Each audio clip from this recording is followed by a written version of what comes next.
I'll get us set up here.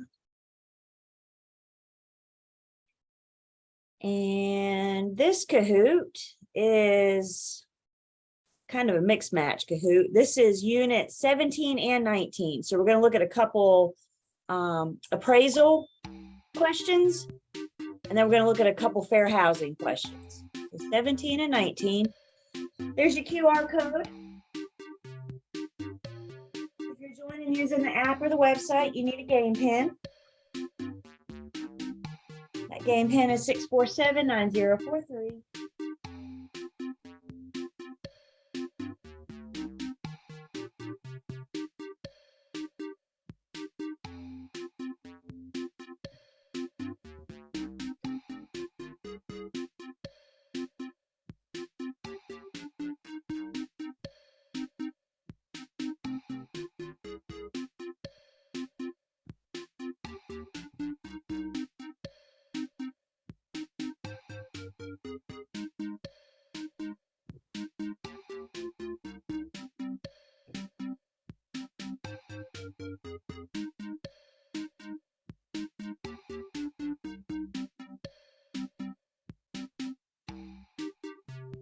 Of course, if you don't want to play on your phone, you can always play in your mind. See how you're doing.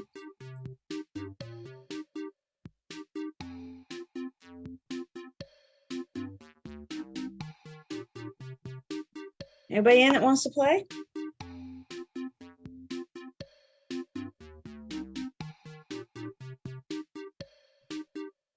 All right. Let's Kahoot. 17 and 19.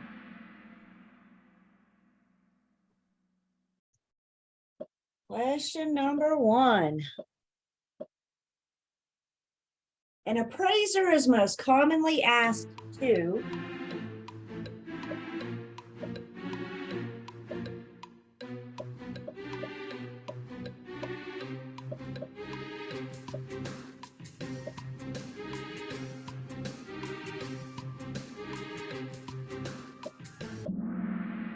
That was fast. Good job. Appraisers most commonly asked to estimate market value. They offer their opinion or their estimate.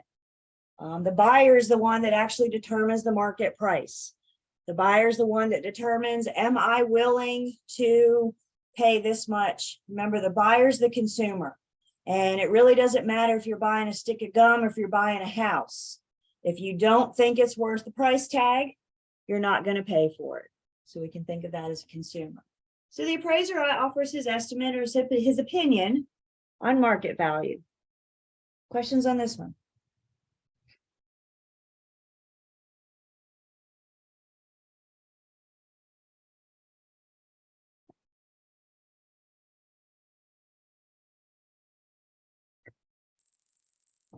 So we got Barry out the gate first, followed by Kay and Michaela, Sean and Jasmine.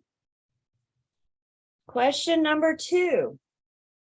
The sales comparison approach to value would be most important when estimating the value of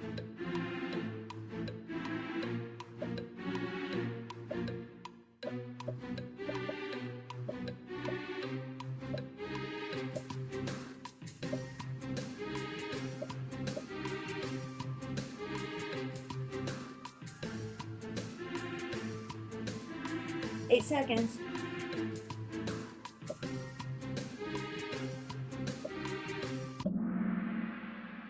Resale resident. So sales comparison approach is best when we're determining resale, single family, or land. Retail is going to be an income producing property. A retail location is going to produce an income, so that'll use the income capitalization approach. Same thing with an apartment building. If it collects an income, the income capitalization approach will show us based on the income collected what the value's worth.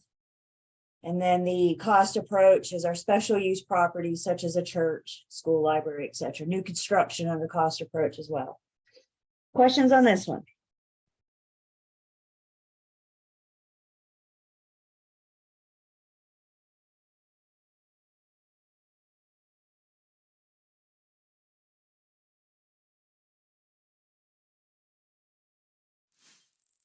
So Barry and Kay are standing on top. Sean climbed up. Ryle. Mm-hmm. And Jasmine. Ryle.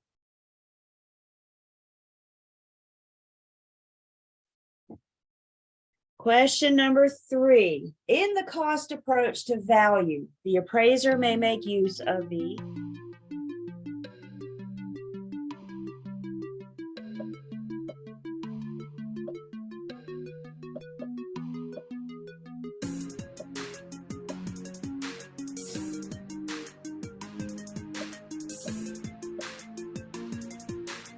Nine seconds.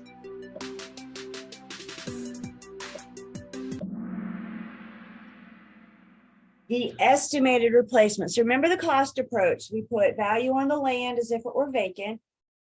And then we put value on the structure. We can use the replacement cost or the replacement cost. Oh my goodness, I just drew a blank. Reproduction cost. So the replacement cost or the reproduction cost also need to take into account depreciation.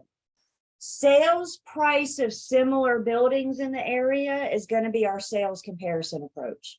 So we're going to study recently sold closed comps, and we're going to use that to help us to arrive at opinion of value for the sales comparison approach for the subject property. Owner's original cost, not going to matter today. Some owners own their property for 30 years. Something you paid for 30 years ago, what's that cost matter today? Absolutely nothing. Things have changed, haven't they? So what you paid for it as far as determining, and then tax value and appraised value are two different processes, two different things. So again, not to combine those. So for the cost approach, the land as if it were vacant, and then value the structure separately. Questions on this one?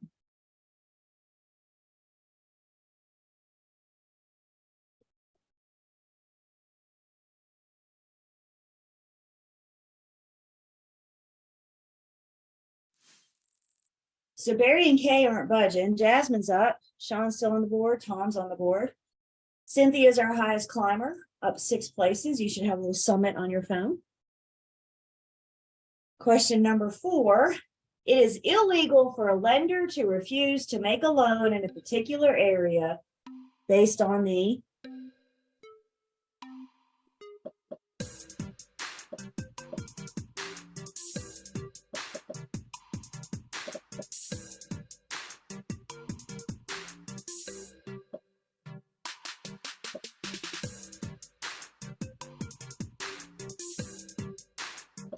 Five seconds.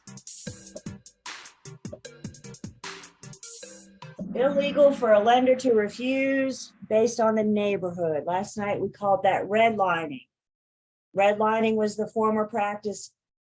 This was for real. Does this blow y'all's mind that this was a thing? They put a map on the wall and they actually took their marker up to it and said, we're not going to originate loans here, here, or here. Nothing to do with the property, the people, all based on the area of the neighborhood. Prohibited conduct today. We're referring to redline. Questions on this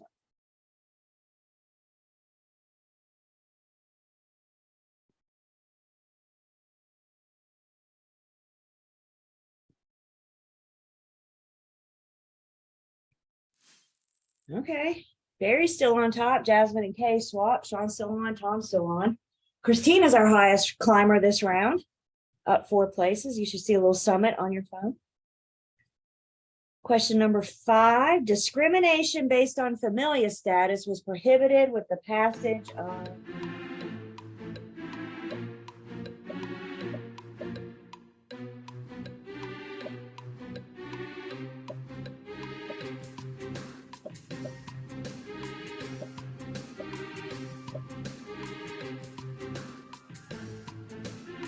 seconds.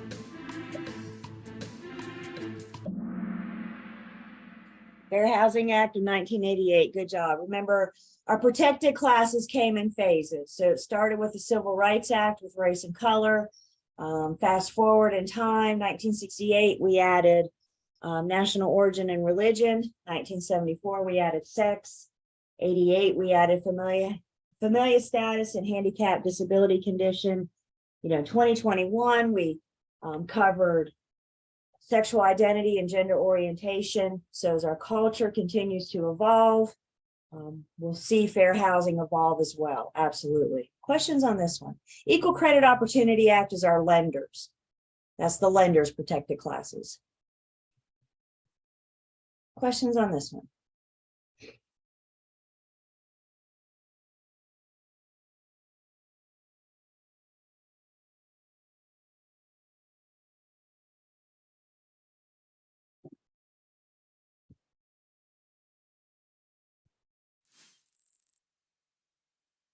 So now we got Barry, Jasmine, Kay, and Sean still on. Michaela jumped up on the board. Zainab is our highest climber, up 3 places. A little summit on your phone. Good job. The last one, ADA requires that.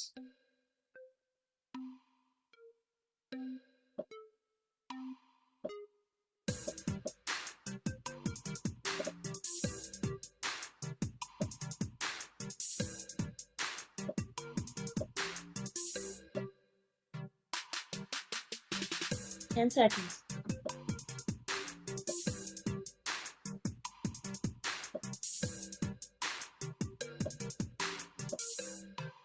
ADA requires that reasonable accommodations be made to public places. Please remember, ADA is all about public accommodations. Fair housing covers housing. What's wrong with the blue one?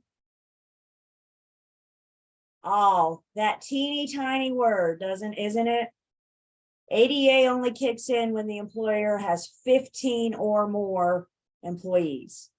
So not all employers have to follow ADA, only those with 15 or more. I'm telling you guys, when you see that word all, I need you to take a pause because it means a lot. So reasonable accommodations be made to public places. Questions on this one?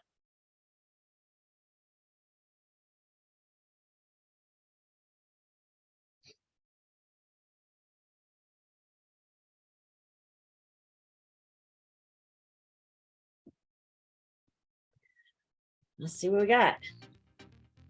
3rd place, we have Sean, his little 2023 glasses. 2nd place, we have Jasmine, climbed up a little bit. And our 1st place, we have Barry. Stayed on top the whole game. Good job. Runners up are Kay and Michaela. Good Kahoot, you guys. This has been a good Kahoot in class. This makes me think I need to strengthen my Kahoot game. I don't know. Just a little bit. Do we need tougher questions? The next class will love you. Questions on anything from 17 and 19? Appraisal and fair housing.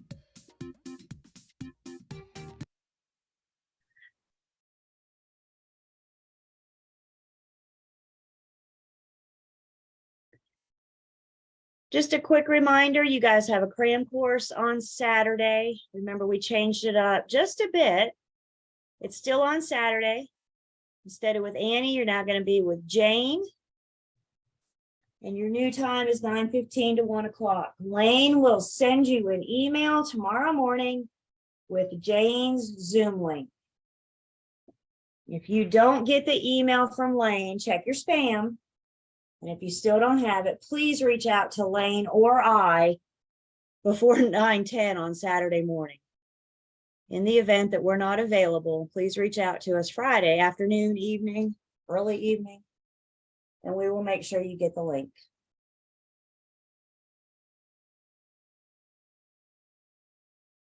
Questions on the cram course?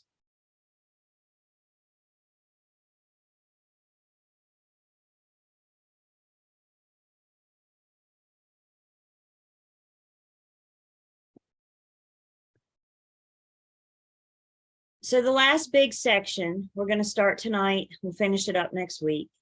The last big section we have to cover is license law and commission rule. We're going to look at, of course, my PowerPoints as they relate to the comments. One thing we've asked you guys to do to get ready for the state specific section is to read the license law and rules comments. Most of it will come from here.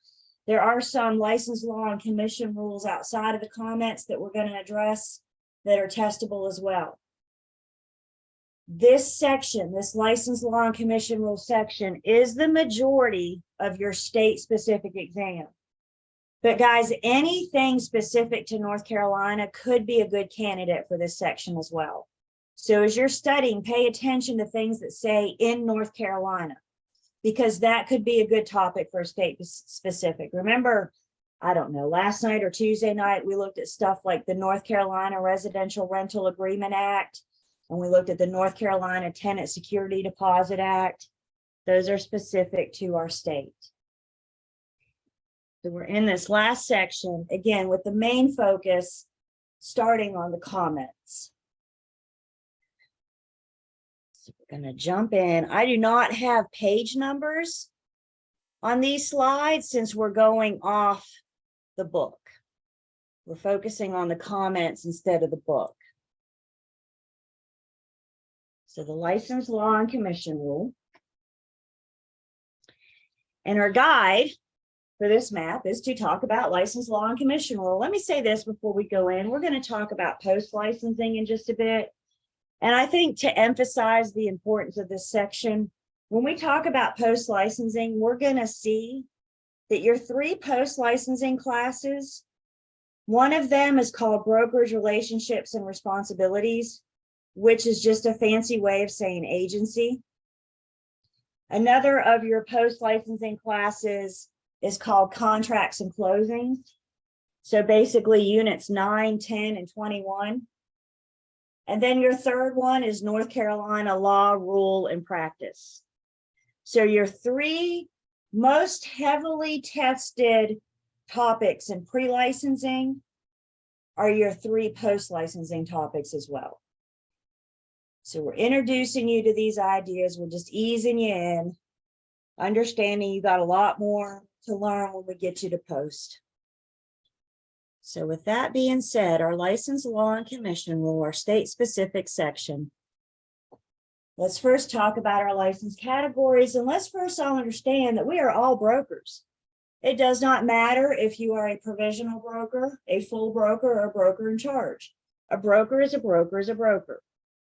What we have is different categories: provisional broker, full broker, broker in charge, and we're going to break each of these down and talk about it.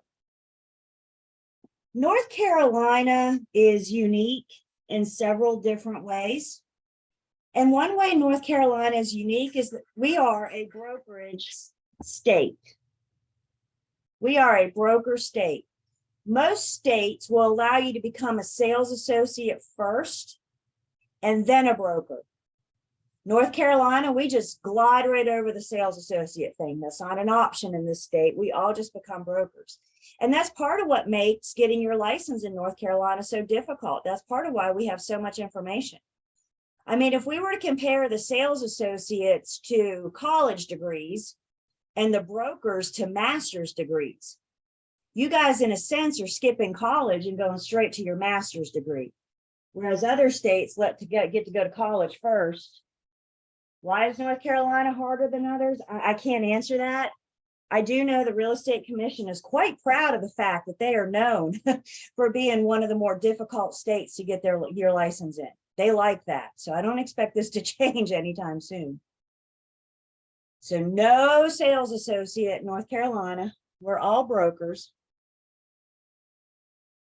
And if we talk about the different classifications, first up is soon to be you guys, my future provisional brokers.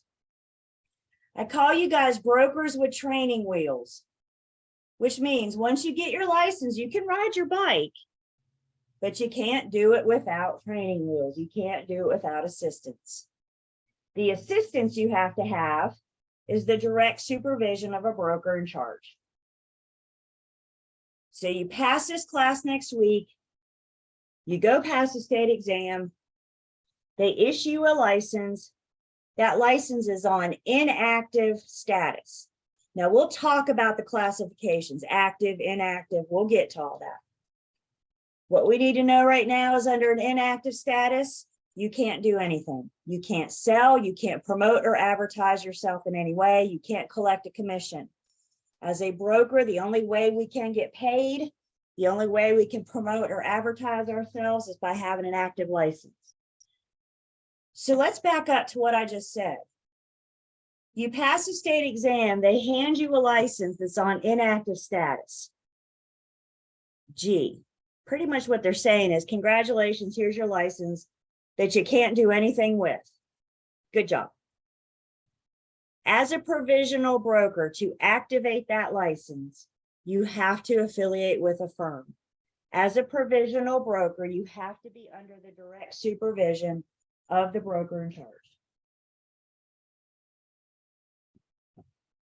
How you drop your provisional status is by completing post-licensing. There are 3 30-hour post-licensing classes that we just mentioned. 3 30-hour post-licensing classes. And upon successful completion of all 3 post-licensing classes, your provisional status will be removed and you will be a full broker. We'll talk about a full broker in a second.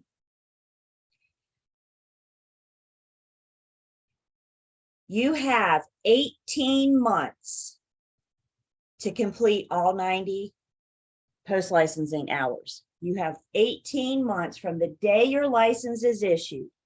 When you get your license, there will be a date on it. 18 months from that date is how long you have to complete post-licensing. Some new agents are rip-roaring ready to go and join a firm and affiliate and get started. So some will be under the supervision of a BIC, activate their license, and while they're working, while they're training and learning, they will take post-licensing. Others choose to remain inactive until they get through post-licensing and then affiliate with a firm. I'm telling you, there's no wrong way to do that. Whichever works out best for you, whichever is best for your finances, your family, your time. The only word of caution I have to say to you is don't let that 18 months get away from you. Because if you haven't completed post-licensing within 18 months, your license will be inactive until you get it done. So especially those of you that are planning to activate and do your post while you're practicing, you get busy working with buyers and sellers. It's easy for that time to get away from you. You're in the throes of a transaction. You miss your 18-month window and your license gets inactive. Are you going to get paid for that transaction that you worked on? Nah, because we just said the only way to get paid is if you're on active status. So please, please, please, please don't let that 18 months get away from you. There's a, I'll try to pull it up on break. Let me make myself a note, but there's actually a big surprise. There's a website where you can put in a date in 18 months and it'll beep, boop, boop, and it'll give you the exact date. So if I forget, somebody remind me. But yeah, there's a website that you can actually determine to the date. And when I say successful completion, all 3 post classes have an exam, which means you have to pass all 3. That's what we mean by successful completion. The post-licensing exams are not near as intense as pre-licensing. Trust me, this is the hard one.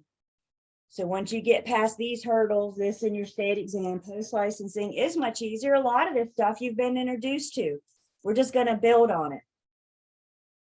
With that being said, you still have a test to pass, so you still need to commit. You still need to put your time in. You still need to study so you can get through those 3 tests. And the really, really good news is the rest of your career after that, you just have to do continuing education. We'll talk about that as well. There are no tests in CE. So once you take your last test in your 3rd post-licensing class, no more tests. Good news. We just got to get you through this, the state exam, your 3 post-licensing.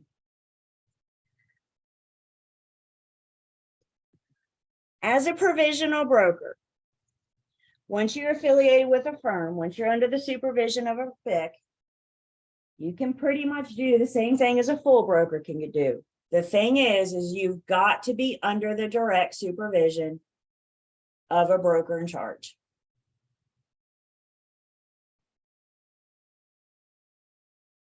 Provisional brokers, and for that matter, full brokers, can only receive compensation from your supervising BIC or BICs.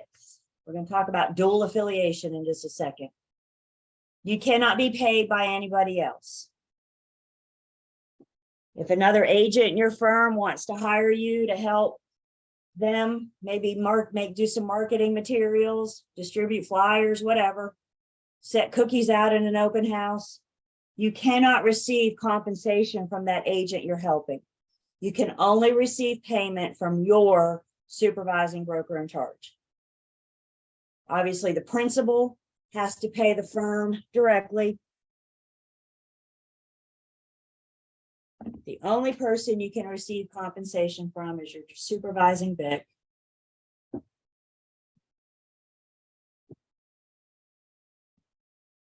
Dual affiliation looks a little bit different for the provisional broker and the full broker. It used to be that the provisional broker could only be supervised by one broker in charge. We'll talk about the full broker in just a second. But they had a rule change. A provisional broker can be supervised by more than two BICs as long as both BICs are under the same roof. The example or the reasoning for this is the development and the recent popularity of teams. Teams have grown rapidly. Teams are not regulated yet. So teams may be structured differently, but some teams are set up as a firm within the firm. And a team that is set up as a firm within the firm will have a broker in charge. So in that case, you have a BIC of your team and you have the BIC of the office. As long as both BICs are under the same roof, the provisional broker can be dual affiliated. That is the only exception. Let's see, does what still apply, Claudia? I'm not sure of that. Oh, sorry. So like, so if you decide to go the 90, complete the hours, you still have to go under a BIC. Like once you've completed the 90 hours, like let's say I not graduate, but like I pass the course and the exams, and then I decide to just go ahead and do the 90 hours instead of, trying to juggle both. Mm-hmm. Do I still have to go in and be under the BIC? Like once No, you can choose to be inactive until you drop your provisional status. Okay.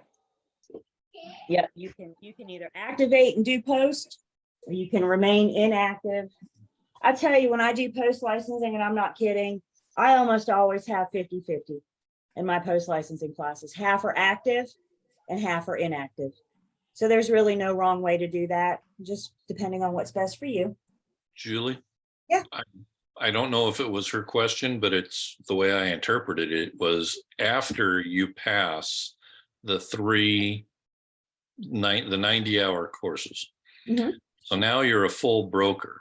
Mm-hmm. Do you have to be under a BIC, or can you be a standalone agent, or do you have to? The answer to that is it kind of depends, and I'm getting there. Okay. We're getting there when we talk about the full broker and the BIC. So right now for the provisional broker, thank you for the clarification. Can I, one question, I'm sorry. Please. On the provisional broker, I just passed your class. Now I sign with the group. So I'm inactive, even though I'm working with them, so I don't get paid for anything I do? Well, no, if you sign up with a group or a firm, then you activate your license because you've affiliated. Once you affiliate with a firm and you're under the supervision of a BIC, then you're active. That's how you activate. But that's the only way as a provisional broker you can activate, is to affiliate with a firm. If you join a team, the team's a part of the firm. So if you join a team, now you're part of both.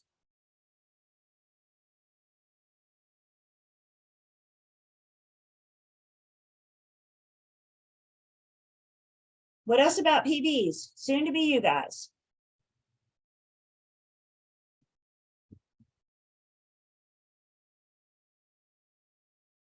So just to clarify, I just want to know if I'm hearing you right. To Mhm. activate it, you just have to have it big, basically. Yeah. As a provisional broker. Yep. I do recommend,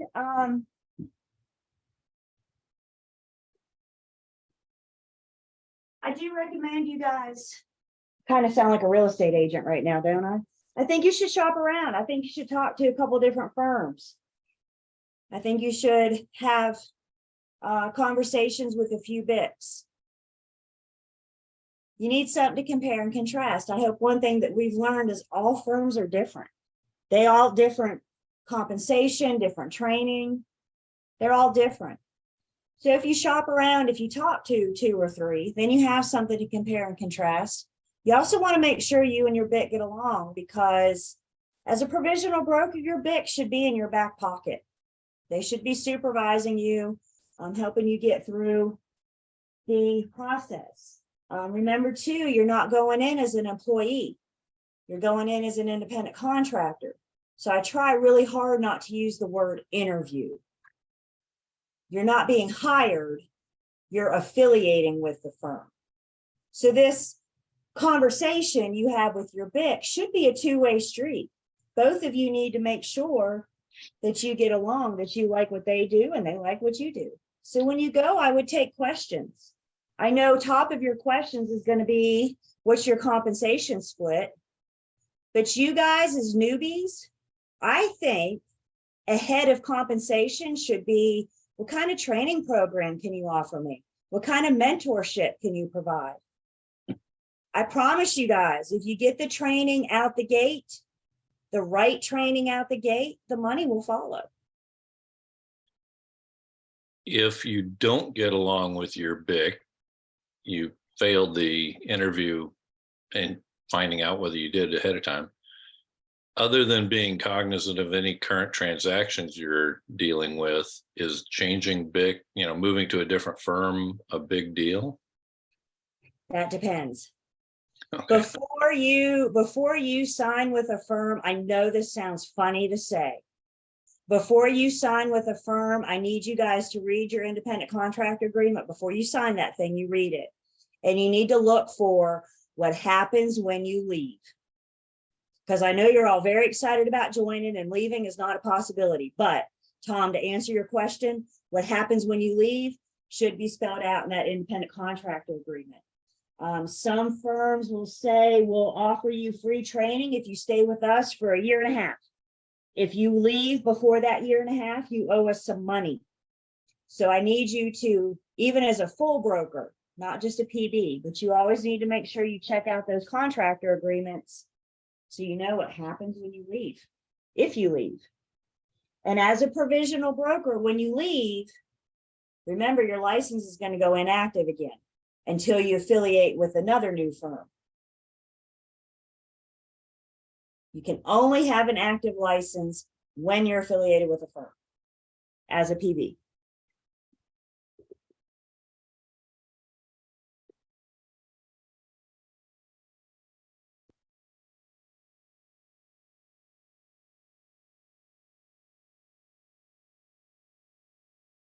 Anybody talk to firms or BICs yet? Has anybody talked to anybody?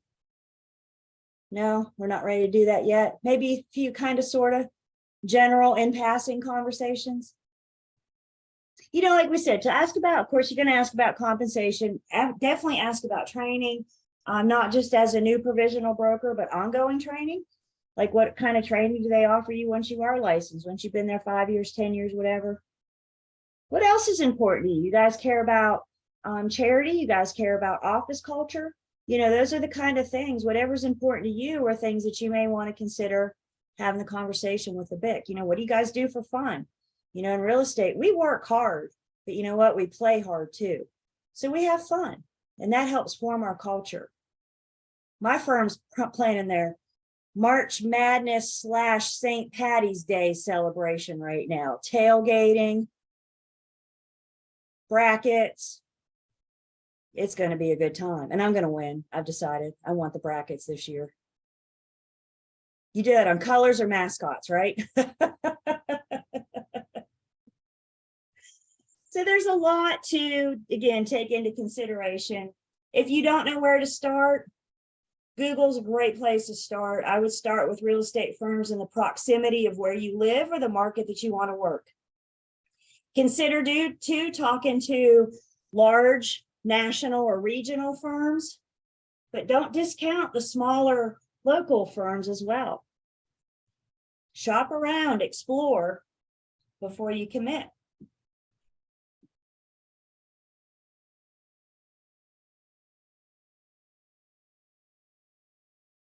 Anything else on the PB?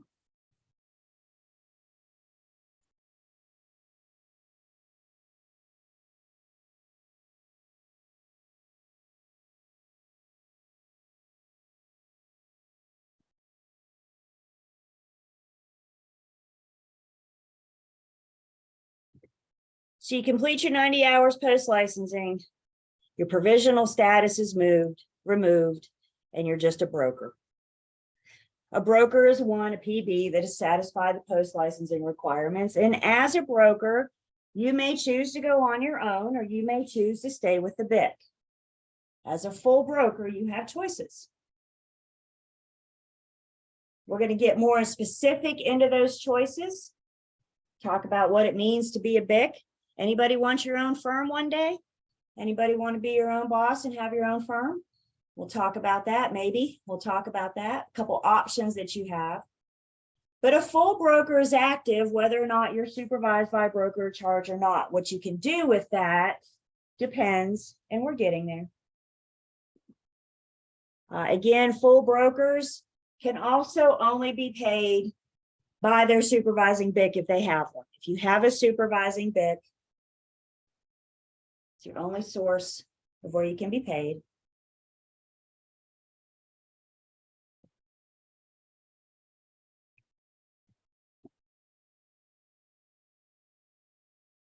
And then at some point in your career, some of you just said you may want your own firm, and you may want Day to become the broker in charge, also known as the boss.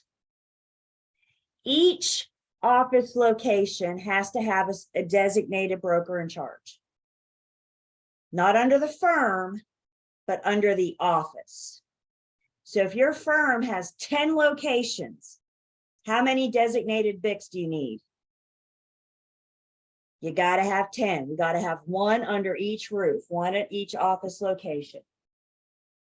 The broker in charge is responsible for the day-to-day operations of the office. If they maintain or manage a trust account or an escrow account, they're responsible for that. They're responsible for making sure all of the agents properly follow agency disclosure. BIC's responsible for advertising, the office's documentation, transaction files. So with the BIC, there's a couple different things going on. You just heard me say designated broker in charge. Yes.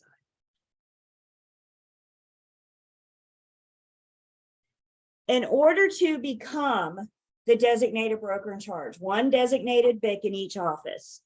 In order to become the designated broker in charge, you first need to become BIC eligible. And how you become BIC eligible is you have to have an active license.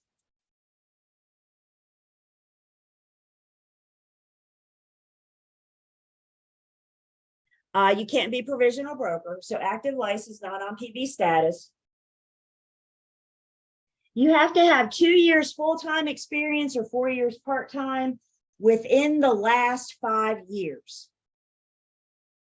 So within the last 5 years, 2 years full-time or 4 years part-time. Got to have a little bit of experience. And then there's a 12-hour BIC course that you have to complete. These three things make you BIC eligible. You become BIC eligible in order to become the designated broker in charge.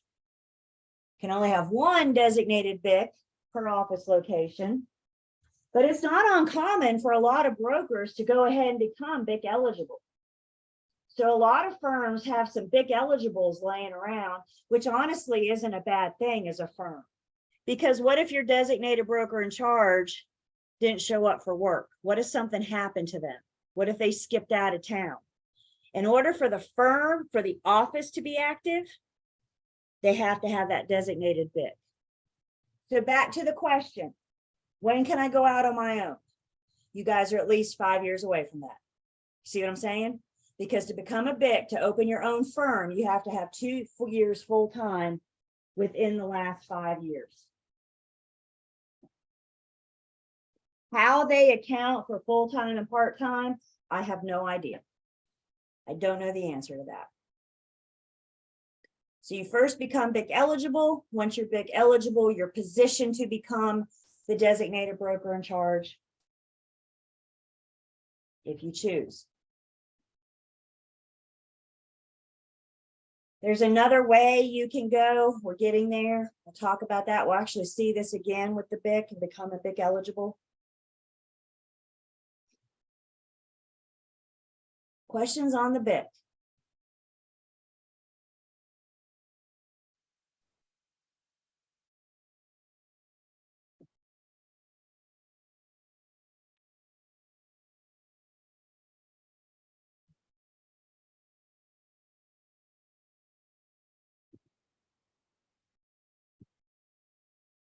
There is another separate license category. It's a limited non-resident commercial broker. So let's break this down. Limited means you're only doing a few transactions. Non-resident means you live in another state. You do not live in North Carolina. Commercial means you're not doing residential transactions. So there is a separate category for a commercial broker from another state to come into North Carolina and engage in a few commercial transactions. It is a separate license. They have to go through the real estate commission. They also have to have a broker in the state. Think of like sponsoring them. They have to have somebody in this state accountable for them to make sure they're doing what we do in North Carolina and not what they do in whatever their state is. So they have to have somebody, say, sponsoring them.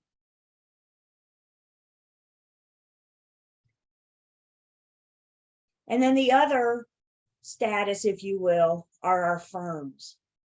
All real estate firms must have a license also. Your firms have an individual firm license. They have to renew every year. They have to have maintain an active status in order to receive compensation, in order to conduct business.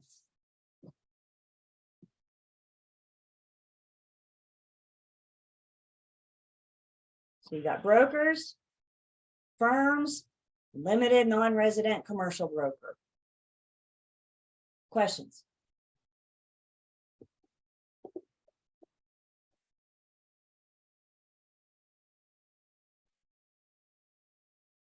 Did you said that even a full non-provisional broker needs to be under a BIC to receive compensation? They're active. So if they are under a BIC, they can only be paid by their supervising BIC. Okay, and if they drop out from under that BIC, even though they aren't BIC eligible, they're not affiliated with a firm, are they then inactive? Nope. Okay. Brokers, full brokers are active, whether you're supervised or not. Yep.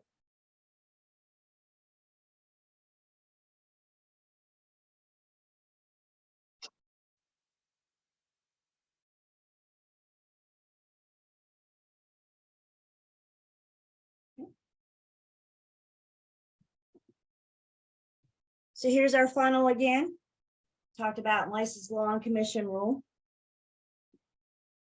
Activities requiring a license, transfer of real property. Those activities, we can remember LL Beans, list, lease, buy, exchange, auction, negotiate, and sell. real property for others for compensation. All three activities are required for a license.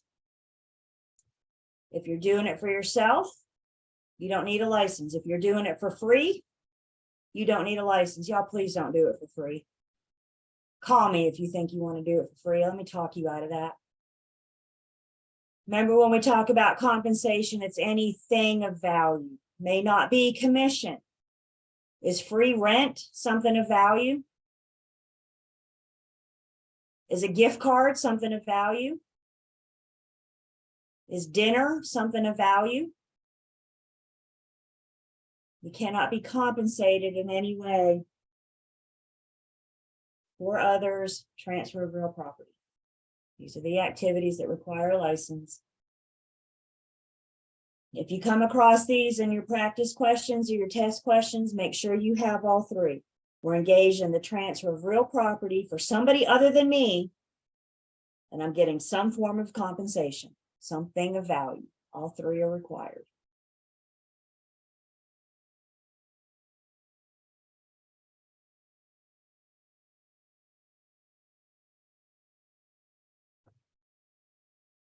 It's not uncommon for your firms to have unlicensed employees.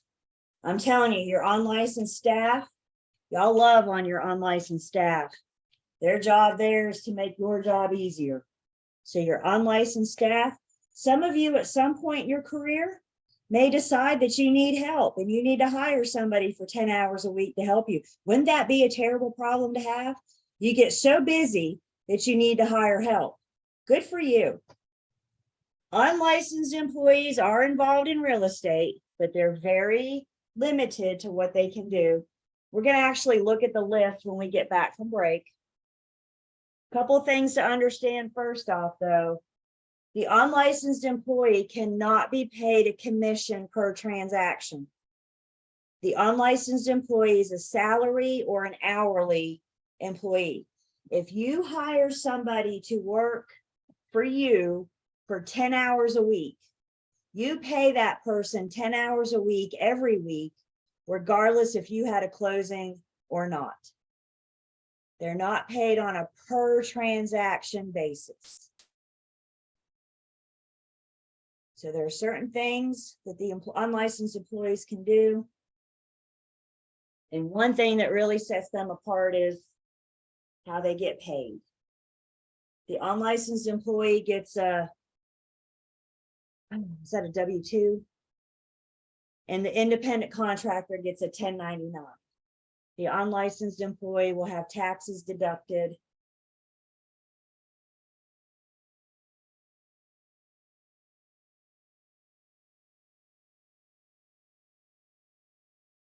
So let's go. I think I said after break, but we got time to at least start it now. So let's go look at our comments. And if we scroll down,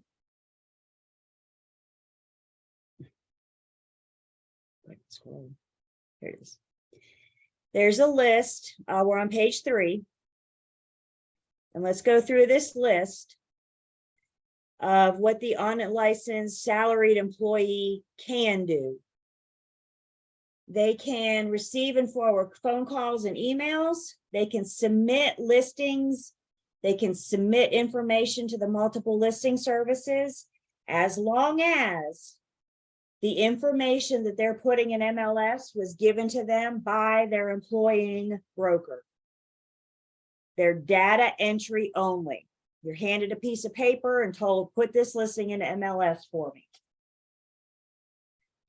They can secure copies from public records. They can put signs in the yard, lock boxes on the property. They can order and supervise routine and minor repairs. They can play courier. They can provide basic factual information on the property. I think a good rule of thumb with this is, if you can find it online, the unlicensed employee can provide it to the public. So if you can find it on Zillow, how many bedrooms, for example, the unlicensed employee, if the information is not available, then we need to, the unlicensed employee, make sure we need to get them to their supervising BIC. Unlicensed employee can schedule appointments. They can communicate with other licensees, property owners, inspectors, coordinate, confirm. Unlicensed employees can show properties for rent. They cannot show properties for sale. The unlicensed employee can only show properties for rent. You guys ever gone to a large apartment complex and want to see an apartment? Usually the little receptionist will get in a golf cart and take you to the apartment. That very well could be an unlicensed employee.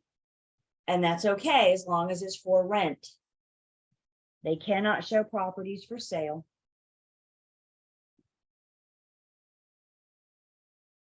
The unlicensed employee can type up offers, contracts, they can plug in information, they can fill in the blanks of our pre-printed forms, as long as the information that they're putting in the blanks was provided to them by their employing broker. Again, the unlicensed employee is data entry only.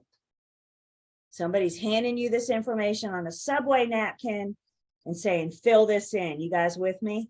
The unlicensed employee is not creating the information for the MLS or our pre-printed forms. They are data entry only. The unlicensed employee can manage and maintain the trust account. The broker in charge is ultimately responsible for the trust account, but their unlicensed employee can manage and maintain it.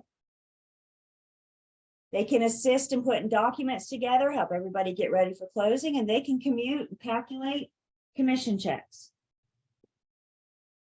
So it's pretty specific. If you're going to hire somebody, it's pretty specific about what all they can do for you, understanding that the employing broker is responsible for them. Guys, the real estate commission can only regulate licensees. The real estate commission can't touch the unlicensed employee, but they will touch the employing broker for the missteps of the unlicensed employee. Does this make sense? The real estate commission has zero control over the unlicensed employee. So the employing broker is responsible for making sure that the unlicensed employee is within their realm.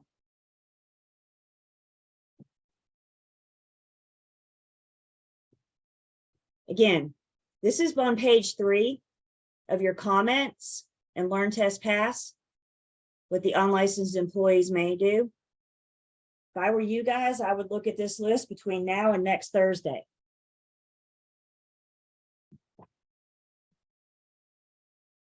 Is that subtle? No. Questions on the unlicensed employee?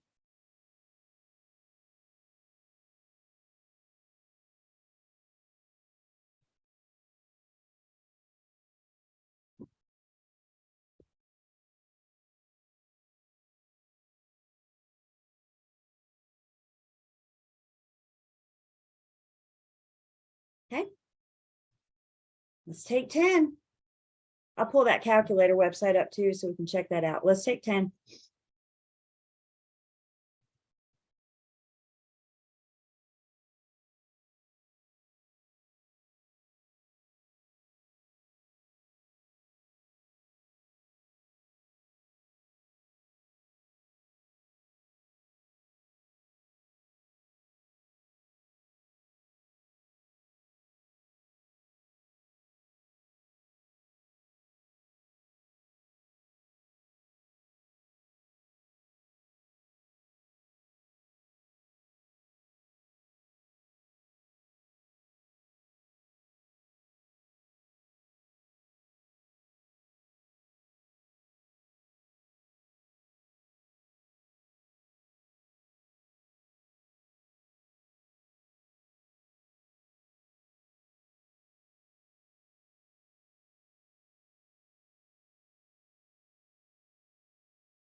Couple of you commented, yes, the comments are in Appendix A in your textbook.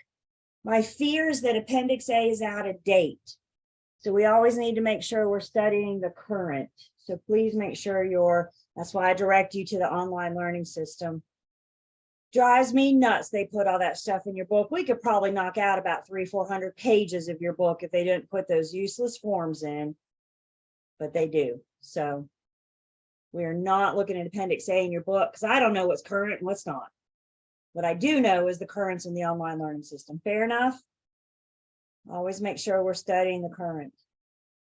Remember, the only thing consistent in this industry is change. So if you don't like change, laws change, rules change. I just got the email today that the proposed changes for July. So they're already anticipating nothing that affects us in pre-licensing this year. So let me take attendance. And calculator.net is the site I was telling you about, all sorts of calculators on here. But calculator.net, and one of them you have is a date calculator. You guys see this? You could probably even Google date calculator and find your own.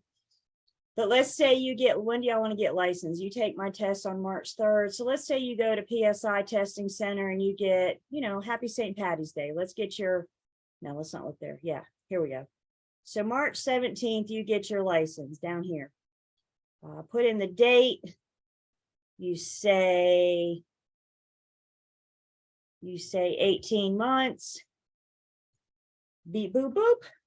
You have to have your post done by September 17th, 2024.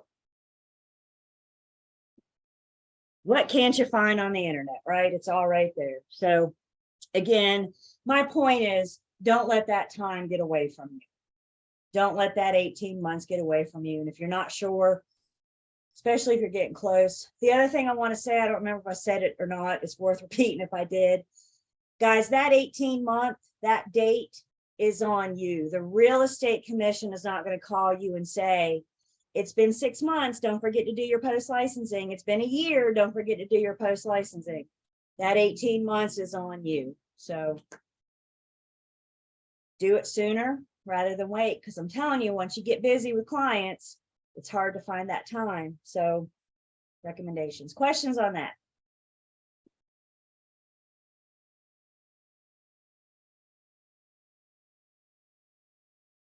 So we talked about the unlicensed employee.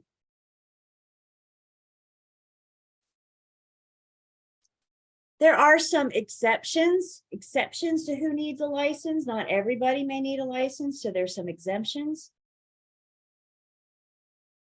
They're for sale by owner, they're for rent by owner, as long as you're doing it for yourself or your business. If the business owns property or the business is renting property, as long as you're doing it for yourself, a license is not required. An attorney, in fact, is one that's acting under a full power of attorney for another. So if you're acting as an attorney, in fact, like for example, your parents may give you full power of attorney, in which case you don't need a license.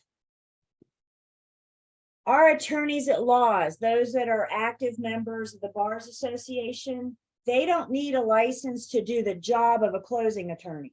They don't need a separate real estate license. Now, if that closing attorney wants to help his buddy buy a house, now they have to get a license. But to do their job as a closing attorney, anybody acting under a court order, so think of a guardian or an executor of a will, is not required to have a license. A trustee, and then anybody that works for the housing authority when they're dealing with properties owned by the housing authority. Everybody else needs a license as long as you have those three activities: transfer of real property for others, for compensation.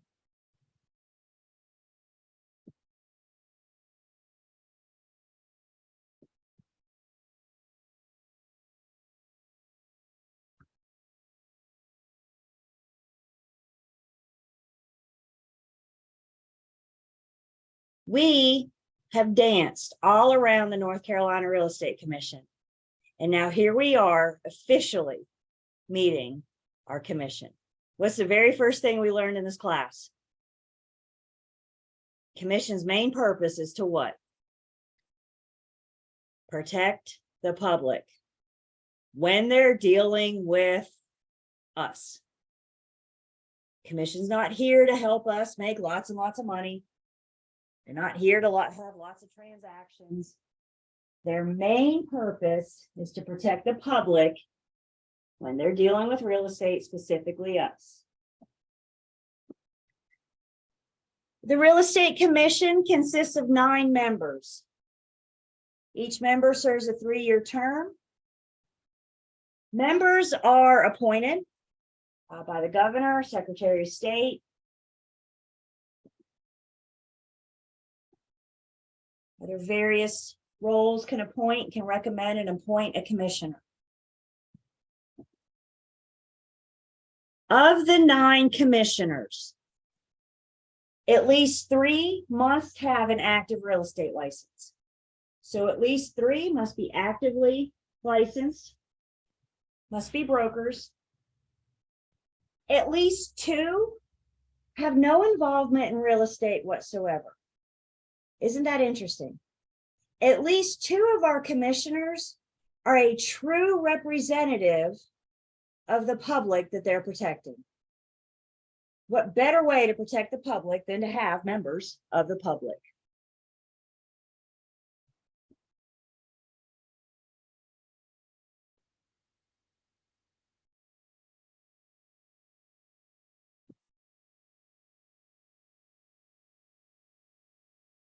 The commission has some purpose and power. The commission is the governing body that issues you your license. The North Carolina Real Estate Commission giveth you your license. Guess what? The North Carolina Real Estate Commission can taketh it away. They can discipline, they can suspend. We'll talk more about that in a minute. They also help educate. Pre-licensing is part of the commission's education to get you guys prepared for your license. Post-licensing, CE, are all from the Real Estate Commission. Those are the only training, the only education that the commission provides brokers. Pre, post, and CE. All other training and education comes from your firm, local board of realtors, various sources. The commission also helps educate the general public. As we've seen, their website is a public site. They have a plethora of information to help educate the consumer. A lot of all those Q&A brochures that we have for you guys in the online learning system came from the commission. As you guys get more and more familiar with the site, you'll start finding more and more good resources, good tools.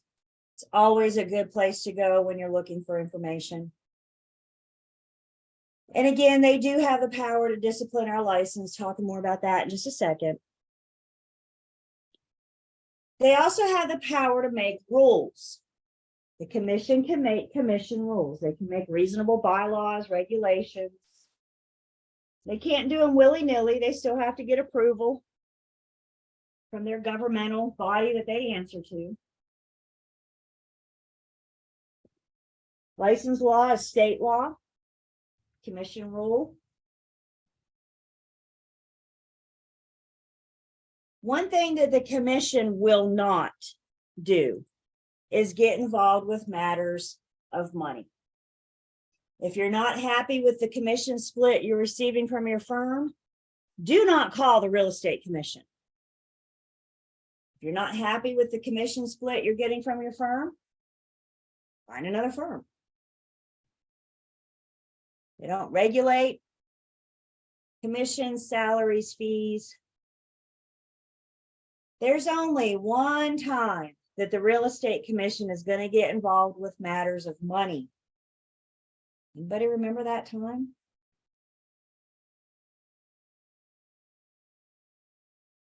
One time. I love watching the hamster wheel spin.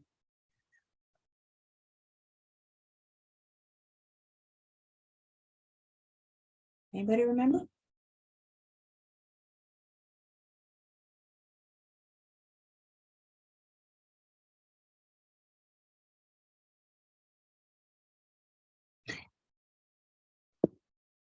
let me rephrase that. I feel you. Let me rephrase that question if I can. There's only one time that the commission is allowed to fine a licensee. There's only one time that the commission's allowed to fine a licensee.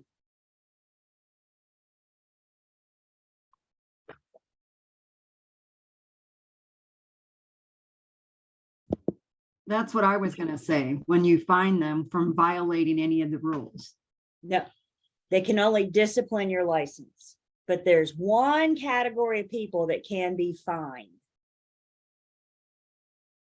That is our timeshare developer. Right. Oh, yeah, that's right. Squealing back to unit 2. I know. See what I mean by this section is a good review. So, so the only time that a licensee or a firm can get fined by the real estate commission is a timeshare developer. All right. How much can they fine the timeshare developer? 500 per thing, right? 500. 500 per thing, 500 per violation. Yep.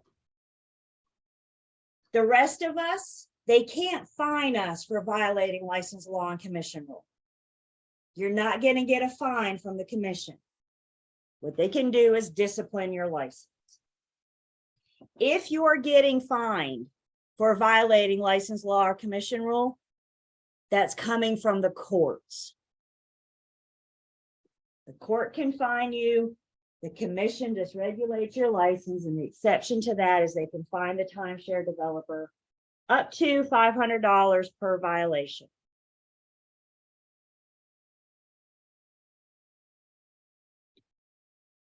So as far as the disciplinary action goes, the commission can take action on its own.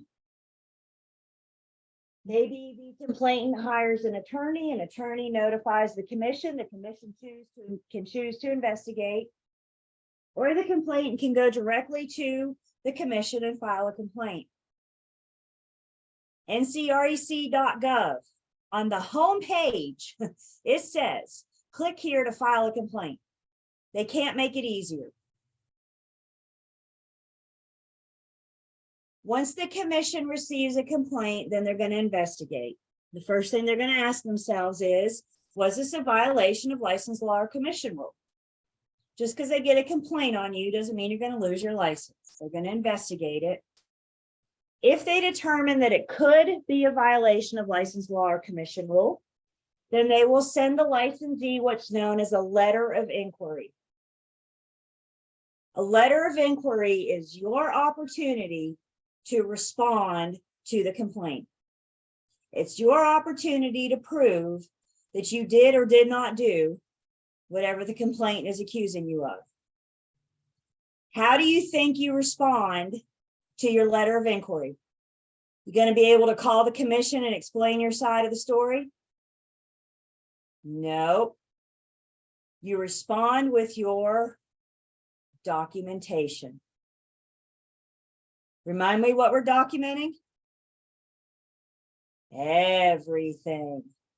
Guys, if you get that letter of inquiry, they're going to ask you for agency disclosure. They're going to ask you for agency agreements. They're going to ask you for applicable paperwork. And they're also going to ask you for your written forms of communication. Keep your emails, keep your text messages. That's your documentation, along with your transaction files. If you ever feel yourself saying, here's a piece of paper, I wonder if I should keep it, the answer is yes. It is the only way we can keep you guys from out of trouble, assuming you're innocent. But if you don't have the documentation, you don't have a response. So you send your documentation back in, they review it. If they need more information, they'll ask. They may require you to come to Raleigh in front of a hearing, stand in front of the 9 commissioners and state your case. If that happens, or any time throughout this disciplinary process, the licensee is welcome. You're always welcome to have your own representation.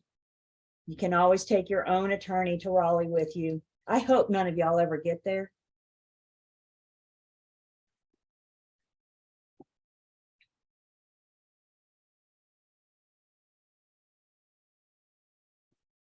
Disciplinary authority, disciplinary action is covered under license law 93A-6. That's one of the two I have in the Campbell folder for you guys. I've asked you to read the commission rule on agency. I've asked you to read license law 93A.6, disciplinary action by the commission, and actually list the things that they can discipline your license for. So please make sure you read that. Again, it's in the Campbell folder in our online learning system.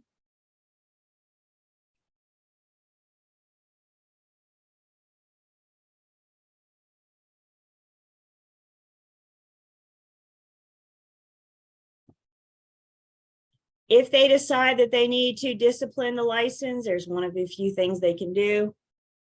They can censor or reprimand. Just think of censor or reprimand as maybe a warning.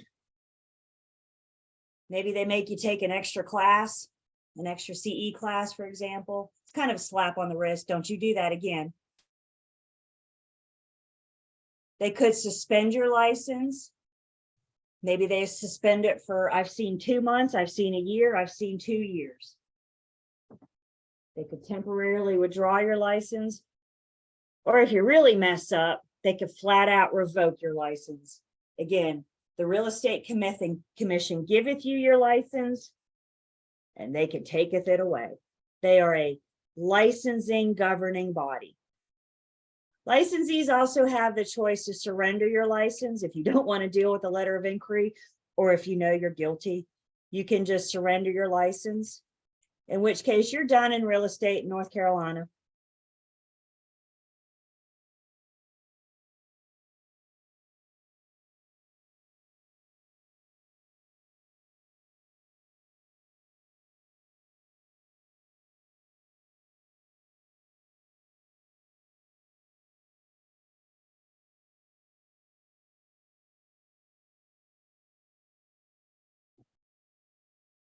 Once you guys are licensed, you're going to be held to a higher standard when you're engaging in your own personal transactions.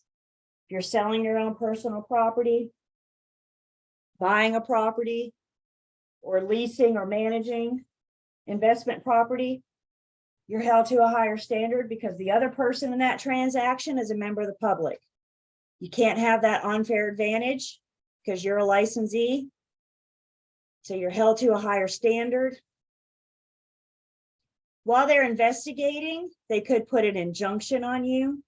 An injunction is a legal stop. The commission and the court, or the court, could say, don't practice real estate while we're investigating this. They can put an injunction on an unlicensed person. They can force an injunction.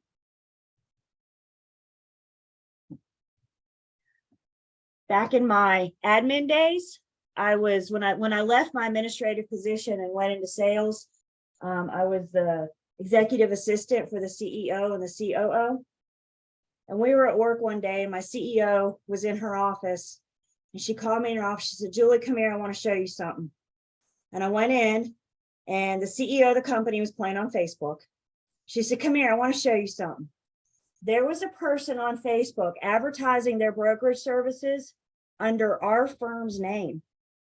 And she said, who is this person? So I don't know. At that time, I was processing new agent paperwork. I knew new agents long before many people did. Said, I have no idea who this person is. So we got to investigating a little bit further and come to find out this person had started pre-licensing, but dropped out and never finished. And I guess they thought they now knew enough and they were going to offer brokerage services to people on Facebook using our name. Y'all believe that? People are amazing, aren't they? Boy, she was on the phone faster than I've seen anybody ever get on the phone before, calling down the commission, notifying them. I'm assuming they put some kind of injunction on him. He did remove his post. So why would they do that to a non-licensed person? For example. And remember too, any disciplinary action can be persecuted in a court of law. The court can fine you. The commission can discipline and regulate your license.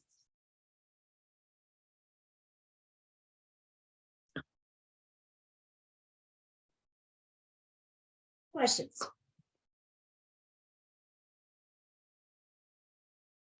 Is they it want- mandatory? Oh, Yes. I don't I'm know. Do sorry? they want to go first? They can go first. I think it's just you. Oh, okay. Sorry, I thought I heard somebody. So is that why when you see like a listing, if it's owned by a real estate agent, they put that on there? So like, are we required once we have our license? to Agent s- is owner or something like that. Absolutely, Claudia. That's what we're giving is full disclosure to the public. I am the owner of record. You may also see agent is related to owner. You know, so if I were selling my parents' house, I think that would be a full disclosure thing. Let the public know that my parents may have that advantage. Because as their daughter, don't I stand to gain eventually? By the way, I'm an only, so it's not like I have to share that with anybody. Benefits.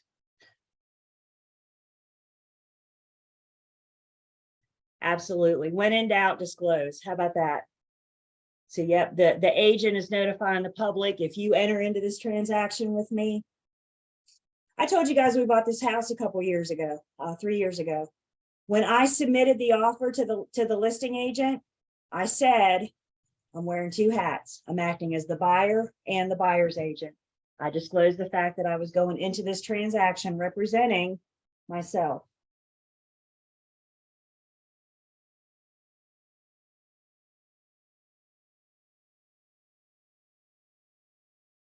Anything else on the real estate commission? The whole purpose of why we're here. The whole reason.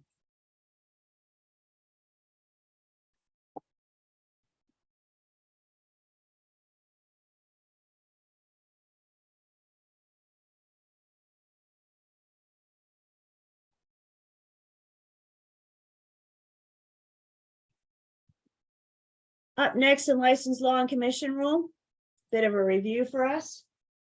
Talk about some material facts. Some things that are considered material facts. Unit 7.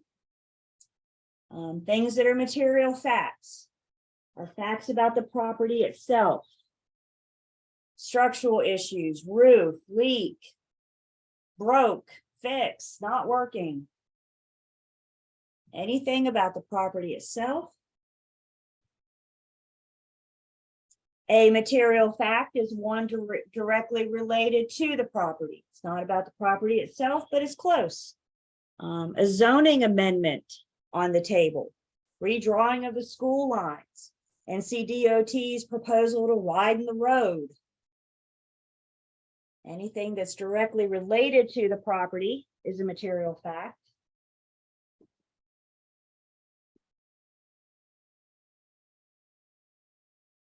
Also, material fact is anything related to the ability of the principal to complete the transaction. If you find out for whatever reason your principal cannot consummate the transaction, that is a material fact that we have to disclose. And I do think that is the hardest one to wrap our brains around, because we spend a lot of time talking about keeping our clients' personal information, confidential information to ourselves and not sharing. So this is like the exception. And for this material fact, it usually revolves around money.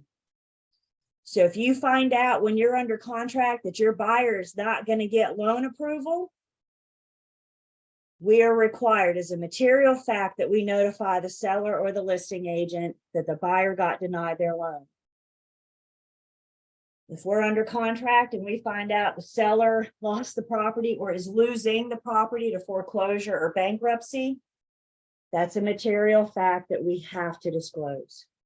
So anything that relates to the ability of our principal or the inability of our principal to complete the transaction. Those are the material facts that we share with the public. We also have a material fact for us. Anything known to be of specific importance. My super simple philosophy. If it's important to my buyer, then it's important to me. If it's important to my seller, then it's important to me. That's a material fact for me. Whenever they share something of specific importance, some kind of end use for the property,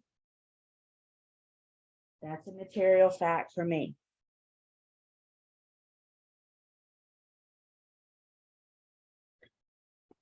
Then we talked about things that are not considered material facts in North Carolina. Stigmatized properties are not material facts. Did somebody die in this house? We don't have to volunteer the information. If we're asked, we can't lie. But we don't have to volunteer the information. The exception to that is if we're ever asked if somebody lives in the home that had AIDS or HIV, our answer is always federal fair housing prohibits me from answering that.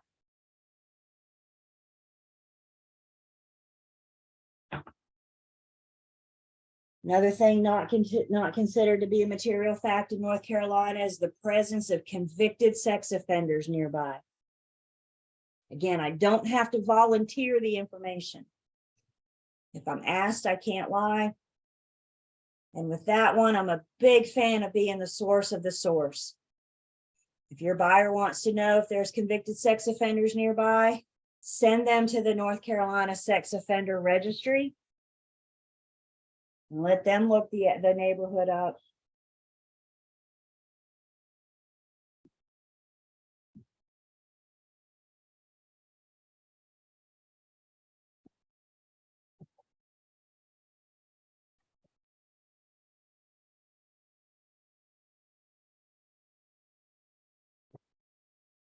Questions on material facts.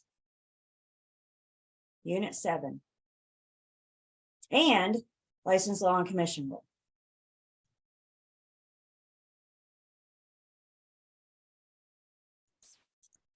One of the things that it mentioned for material facts as far as being a broker was that there's a subdivision being built and a bunch of them have already been sold, and now lot 35, I guess, is what they mentioned.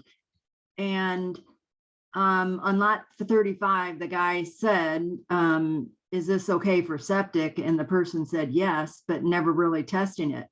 I was thinking that when he did that subdivision, isn't that all supposed to be checked out first before? Because otherwise, how does he make it a subdivision if the land can't be used? Supposed to be checked out? Yes. Evidently, that one lot was not. Why? I don't know. Is it supposed to be? Yes, we should have all that information. The point to that question is, for whatever reason we didn't, instead of just answering because everybody else does, we can't make the presumption unless we know. We can only answer what we know.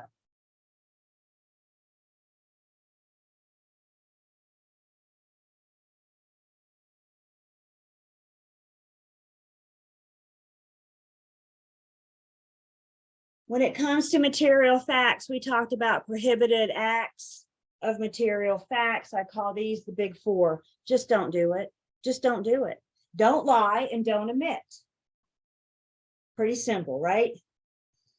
The big 4, either you misrepresent the material fact, which means you lie about it, you open your mouth and a lie falls out, or you omit it. You kept your mouth shut. Carrie, in that example you just gave, some kind of misrepresentation, is it going to go down as willful or negligent? That might be for the commission to decide, but the point is, did they just blurt an answer out without investigating it? Turned out to be a lie. If you see this on a test question, first off, if you see a test question on these, you're looking at your 4 answer choices. A is going to be willful misrepresentation, B is going to be negligent misrepresentation, C is willful omission, and D is negligent omission. They're going to give you a scenario, and you guys are going to have to read through the scenario and figure out the prohibited act that the licensee did. The first thing I want you guys to ask yourself, was it a misrepresentation or was it an omission? Did the licensee lie or did they keep their mouth shut? Once you figure that out, then go back through the problem and determine if it was done intentionally or unintentionally. Was it done willfully with knowledge and purpose? or was it negligent on accident, maybe false information? Negligent is maybe a less severe offense because those are the intentional acts. But guys, the thing about it is, it still happened. So even though it's less severe a negligent act, it still happened. Please don't forget, in Unit 7, you have examples of all 4 of these. I really, really, really like the examples because I think reading the examples, the scenarios, puts you in a better position to work through these scenarios.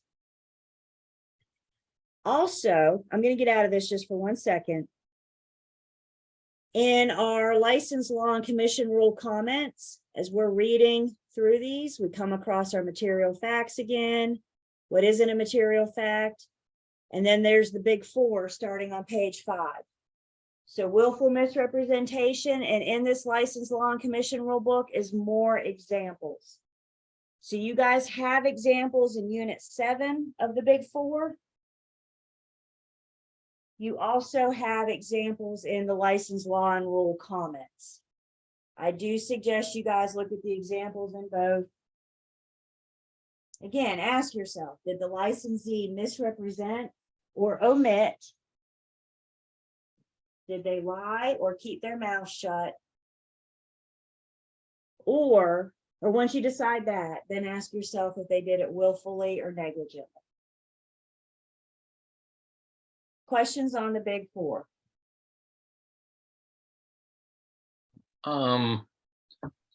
So looking at the lower right, you got an agent who's unfamiliar with the property. You're not hiring an inspector when you're doing a listing. You're not hiring an inspector to inspect the property. So you believe, taking the owner's word for it, that everything's copacetic. So you say everything's okay, but you really don't know. Right. So the agent in this instant is acting without regard for the truth. The agent may, that's the key word there, may be guilty. It might be if they have, I'm not a plumber, right? So when I look at my seller and I say, is all your plumbing in good condition? If the seller says, yeah, it's fine, unless I have a red flag go up, I have no reason to question that, right? I mean, let's walk through a scenario. Let's say you're at the listing appointment with the seller and you guys walk into the kitchen and you say, do all kitchen appliances work? And the seller says, yeah. Guys, we don't have to say, well, I'll be the judge of that and run over there and turn the oven and all the burners on, right? As long as we have no reason to believe that there's no problem. In that case, Tom, I may not be held accountable because I'm relying on what the seller told me. The question is going to be, are you going to have a red flag go up? Am I going to have a reason to believe? And that's going to have to be your case either in front of the commission or a court of law. And that's what that word may means. You may be held. Yes, you're relying on what the seller said, but the commission's going to want to know, did you have red flags go up? Now, you're at the listing appointment, you walk in the kitchen, you ask the seller if all appliances work, and the oven door is hanging on by a hinge. It's kind of cockeyed. I am not a professional oven person, but I know those things are supposed to be straight and on and secure, right? So when I look at that, I should have a flag go up that says, really, that oven works okay? You guys with me? We always have to pay attention for those red flags. So you've got now a red flag. Mm-hmm. How do you communicate that as it may be a material fact? It's a material red flag, but you don't know if it's a fact. So we talk to the seller, we have a conversation, maybe we encourage the seller to have it inspected, or maybe we let the buyer's agents know that we're not sure about this and the buyer may want to have it inspected during their due diligence.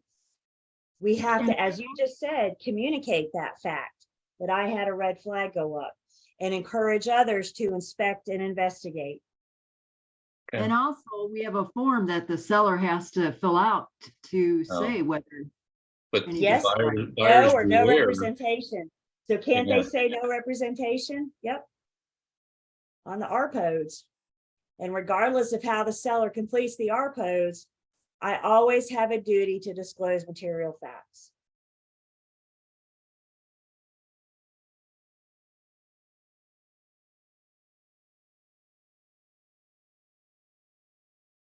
This is why I think, again, I know the big four can get tricky. I know that.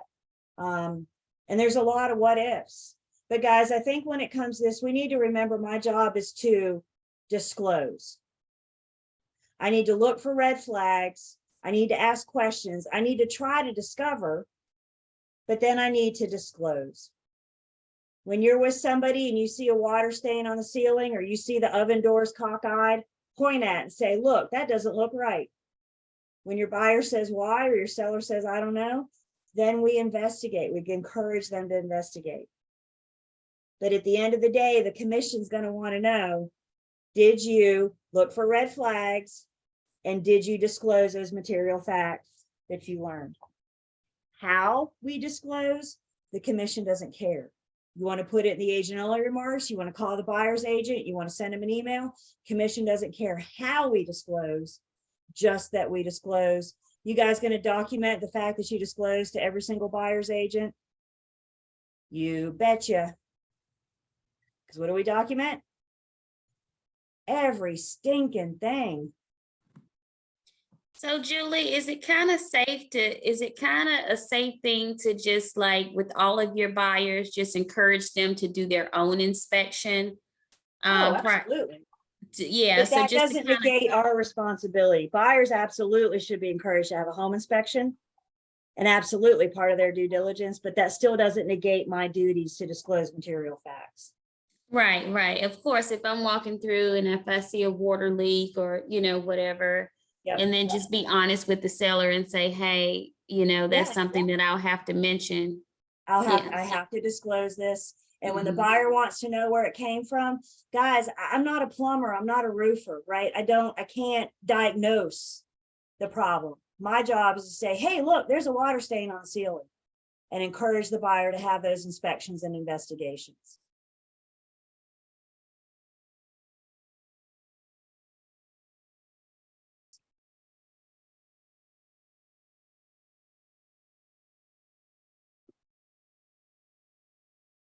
So material facts in the big four, again, unit 7. Also in unit 7, we briefly introduced you to other prohibited acts. We said we'd get into more detail once we got into license law and commission rule. Again, unit 7 just gives you the bullet points, but the license law and commission rule comments give you these items plus examples. So as you're looking at these comments, please make sure you look at the examples of each. Other prohibited acts outside of material facts, just other prohibited facts in general. I am not allowed to make false promises. We're prohibited from making any false promise with the intention of influencing or persuading somebody to buy, sell, or lease or rent. If you promise somebody you're going to do it, do it. This does include in your advertising. This also includes communicating with other agents. So we're prohibited from making false promises.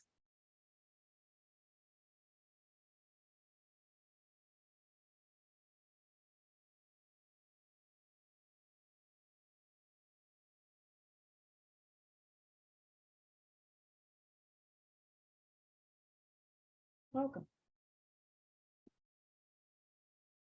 Another prohibited act, we have to avoid a conflict of interest. Always avoiding conflict of interest. An example of a conflict of interest is undisclosed dual agency. Remember, if we're acting as a dual agent, we are entering into the dual agency relationship with informed written consent by all parties. Just acting like a dual agent without getting permission, without getting acknowledgement from both parties is undisclosed dual agency. It's a conflict of interest.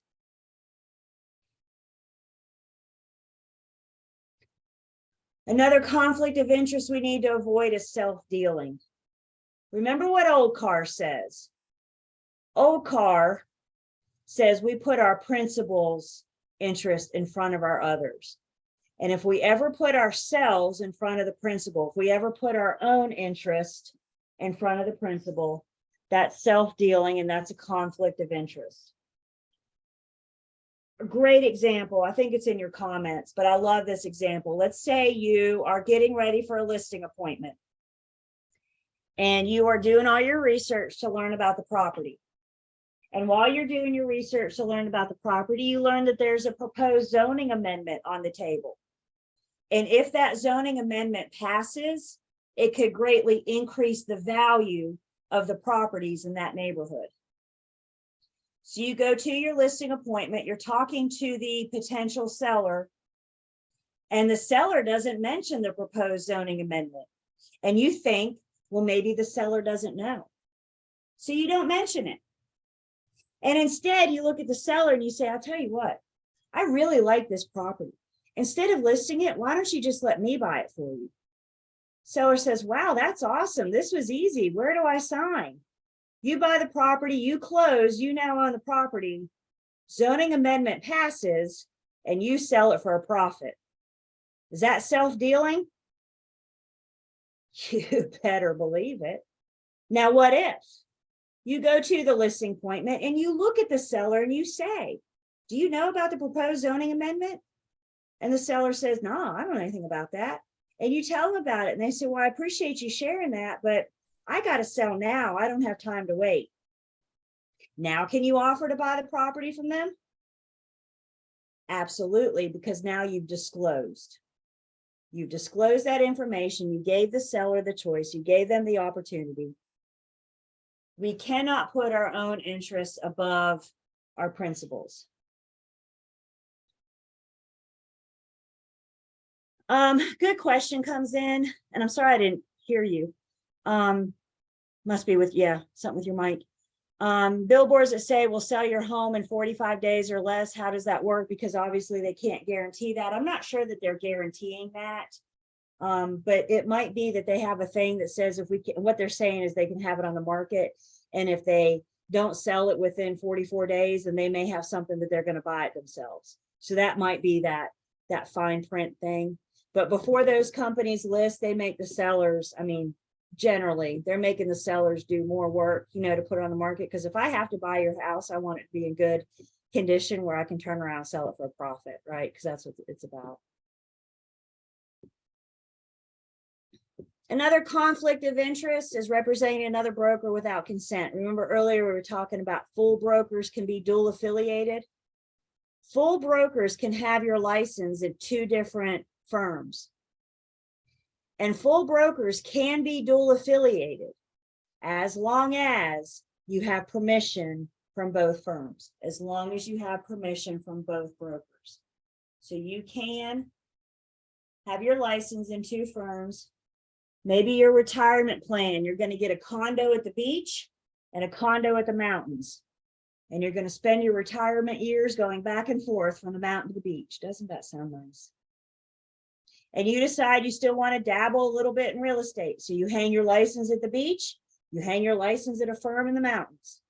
You can be dual affiliated as a full broker, but you have to get consent. You have to get consent of both brokers.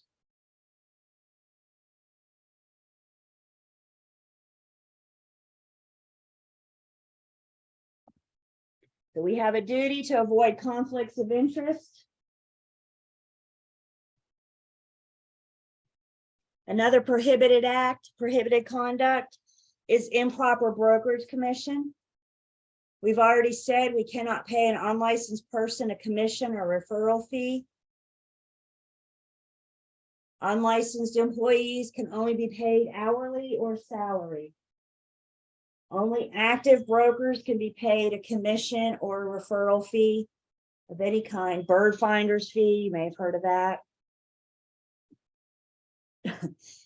I had to sit on my hands the other day. So my real estate firm, we use WhatsApp to communicate with each other like all day, every day. And one of my teammates was doing an open house this past weekend, and she took like her little 3-year-old to go put directional signs out.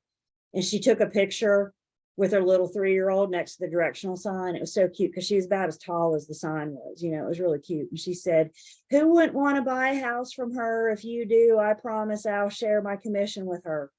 And it was all I had in me not to say, she's not licensed. You can't pay her a referral fee. I did good. But you guys are with me, right? Only active licensees.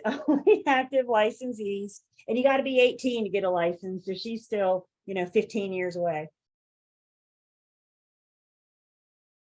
And again, that was an in-house thing that did not go out on social media or anything like that, that was just for us. You got to have an active license to be paid any kind of referral fee, commission. And then affiliated brokers, provisional brokers, full brokers, we can only get paid from our supervising broker in charge. So wherever your license is hung,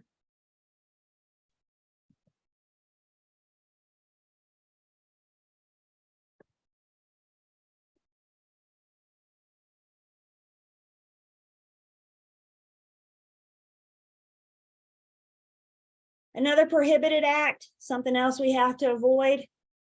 We can't act unworthy or incompetent. They really just take all the fun out of it, don't they? We have to act competent at all times. We have to know what we're doing. Remember, we're acting in the best interest of the public. Things that fall under this would be properly filling in the blanks of our pre-printed forms. So when you're completing the offer to purchase and contract on behalf of your buyer or seller, we have a duty to make sure that we're properly filling in those blanks.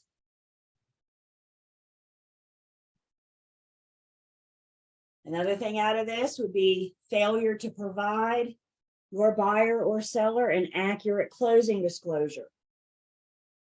That's a service, that's a duty we owe them. Making sure we're performing our services under license law and commission rule.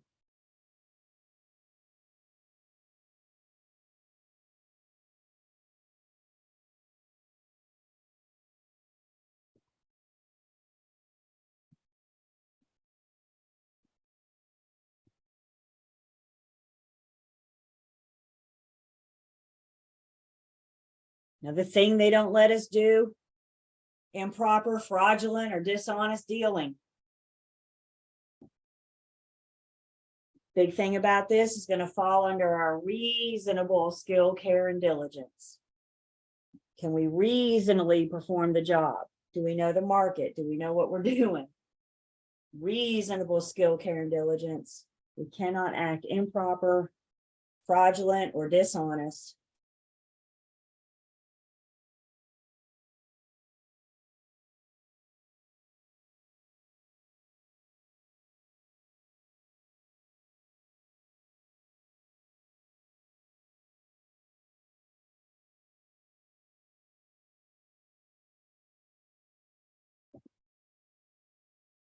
Other prohibited conduct, any discriminatory practice, anything that violates federal or state fair housing would cause for disciplinary action, be a violation of license law or commission rule.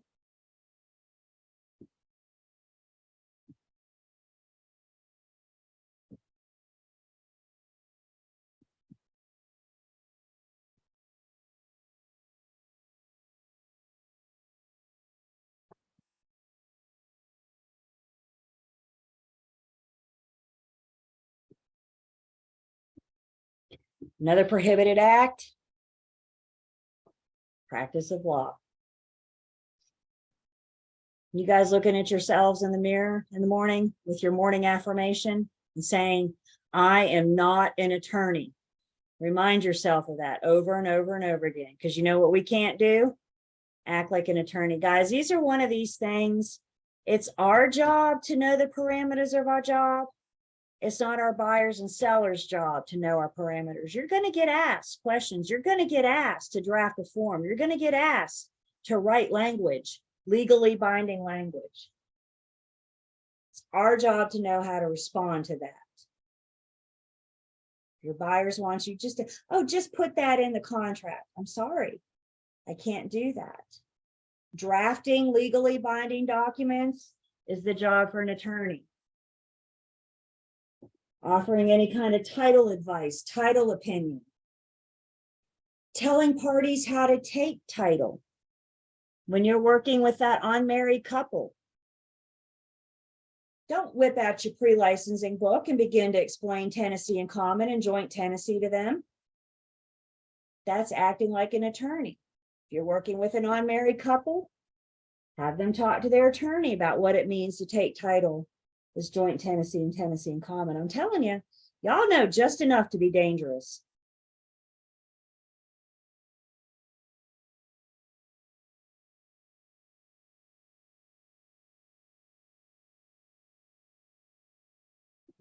Looks like it's break time. So let's take 10. Keep going in license law and commission rule. I just have one question. Sorry. So I guess you're saying that we're gonna go in as an independent contractor. So does that mean that we have to open like our own business or like LLC in order to? You can if you want to, but no, there's no requirement to. Okay. I was like, do you have to? Okay. No, I would, and I would talk to your account, maybe your attorney, because there might be reasons to for like tax purposes for something, something like that. But no, you're going in as an independent contractor, so you're not really a firm or an entity unless you create one.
We're back. How we doing? License, law, and commission rule. So far, so good. One thing I like about doing this at the end, I mean, a lot of this is a review, right? Good time to talk about material facts, and some of it's new, I understand, but some of it's a good review too. We've been all over license, law, and commission rule this class. We're just now officially here. All right, cameras are on. So let's take attendance. And talking about our laundry list of things that we're not allowed to do. And we can't practice law. Another thing we can't do is violate any commission rule. It's kind of the catch-all. Any violation of commission rule could serve into disciplinary action for violating the rule.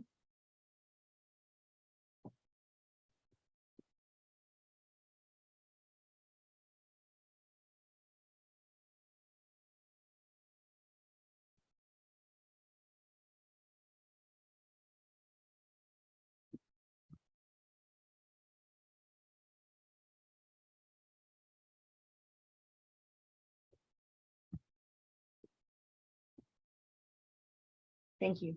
Thank you for letting me know you're back. So the catch-all, any violation of commission rule. And then they have this last category of prohibited acts under other. We can't, y'all don't lie on your application. When you submit your application, don't lie. If they find out after the fact you lied, they'll take your license. Can't obtain a license fraudulently. How do they find out? Doesn't matter. If they find out you lied, for example, there was a licensee in Greensboro a couple years ago. They found out that he lied on his application and they took his license. How do they find out, you ask? Because his ex-girlfriend reported him. Doesn't matter how they find out. Y'all be careful with those exes.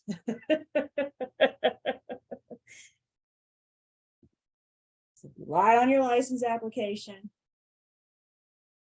If you're convicted of misdemeanors or felonies once you're licensed, now we're going to talk more about this, but we all know they're going to do a background check before you get your license. Once you're licensed, you're not off the hook. If you get yourself in trouble with the court of law and you're convicted, we will learn next week, we'll learn on Tuesday, that we have a duty to report that to the commission. If we get a conviction of a misdemeanor or felony, we have to report that to the commission. Is that an automatic disciplinary action? Well, it depends. Guys, please remember with disciplinary action, it's all a case-by-case study. So just because you got convicted doesn't mean you're going to lose your license. Failure to report your conviction is going to be a violation of commission. So we're going to see the second bullet point again on Tuesday next week. Any wrongdoings of your unlicensed employee, again, the employing broker is responsible for the actions of the unlicensed employee.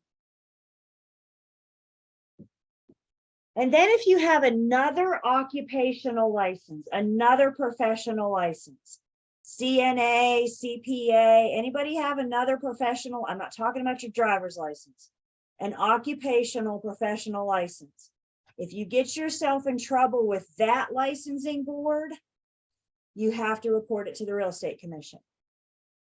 Are they going to discipline your license? It depends. It's all handled on a case by case. Failure to report it will get you in trouble. We'll see that next week as well with our convicted misdemeanors or felonies. There's a commission rule about that we'll specifically address next week. Questions?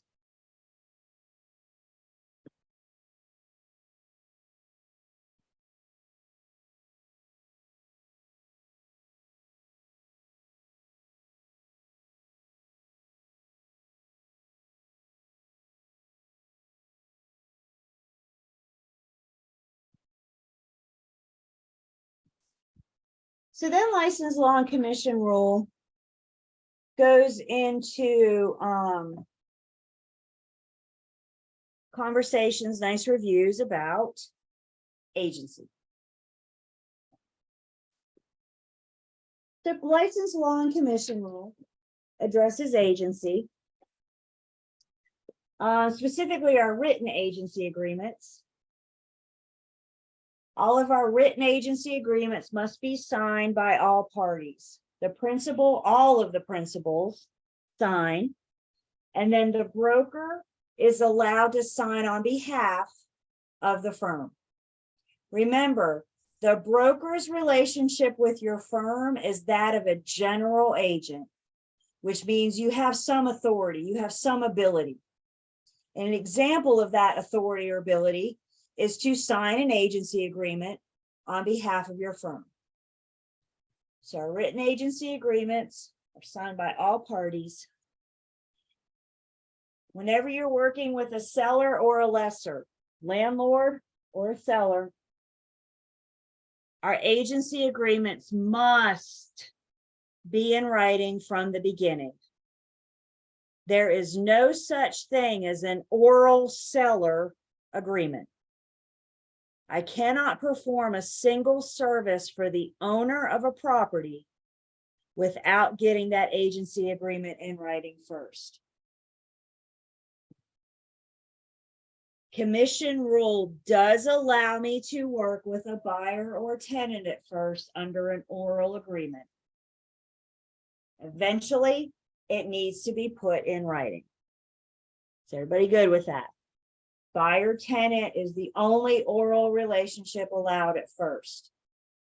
Seller owner must be in writing. Commission rule says that our oral buyer agency or our oral tenant agency has to be in writing before we're ready to present the offer on their behalf. Oral buyer agency is non-exclusive, which means how many firms can the buyer date? Non-exclusive means they can play the field, can't they? They can date as many as they want to. Also, with our oral buyer agency agreements, we cannot bind the buyer or tenant to work with us for a certain period of time. If you look at the buyer and say, you're going to work with me for 2 weeks, 2 months, whatever, you've got to put that in writing. If we're going to put a specific period of time on our relationship, that agreement has to be in writing.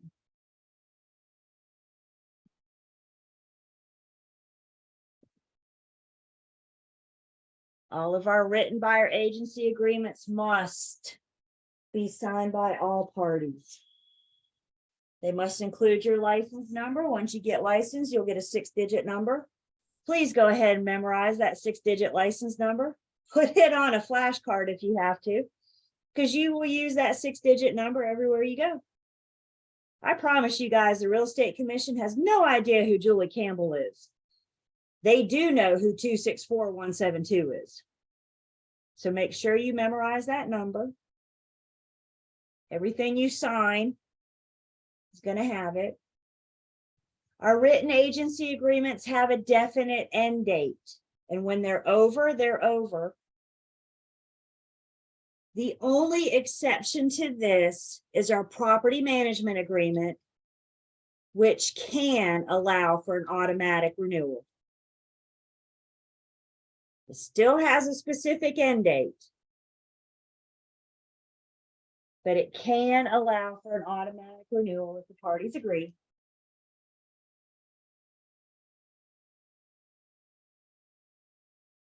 And then our written agency agreements have our non-discrimination clause saying that the broker or the firm will not discriminate against any of the members of the protected class. And it lists the protected classes.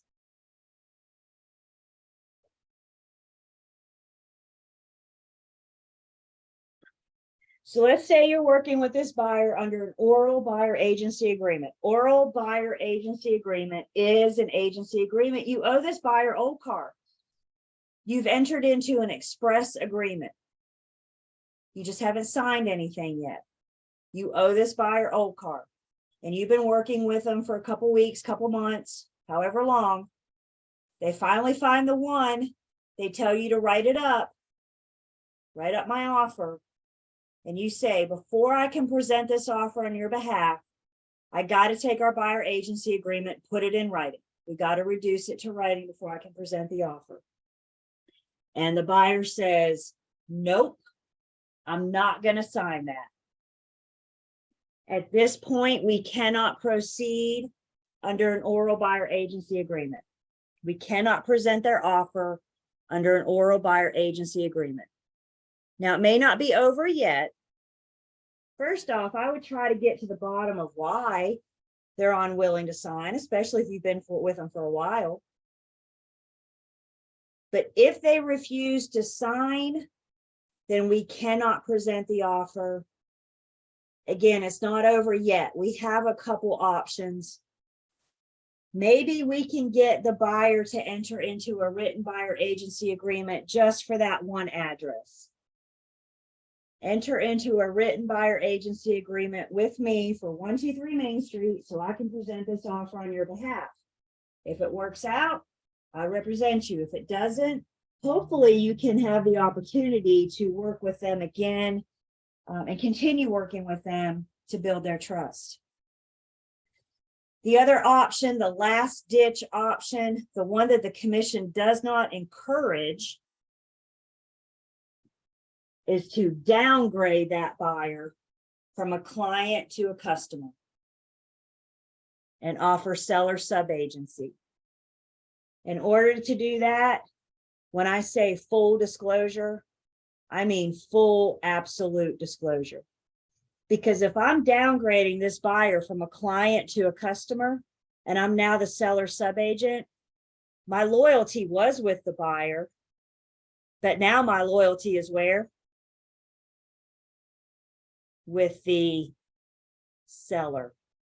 And that buyer needs to understand, by getting that downgrade, by being moved from first class to coach. Imagine going to Delta, going to the airport, and them saying, first class is no longer available, so we're going to move you to coach.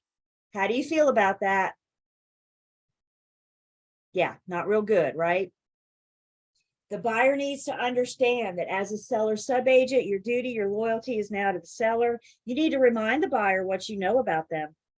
Because once you downgrade, you have a duty to share that with the seller. Again, you guys, this last option is the absolute last ditch effort. The commission doesn't encourage it. But bottom line, if the buyer refuses to sign a written agency agreement and they refuse to downgrade to a customer, I'm out. I have no other legal alternative to work with you. Either you're my client or my customer. And if the consumer doesn't want either one, I'm out of options.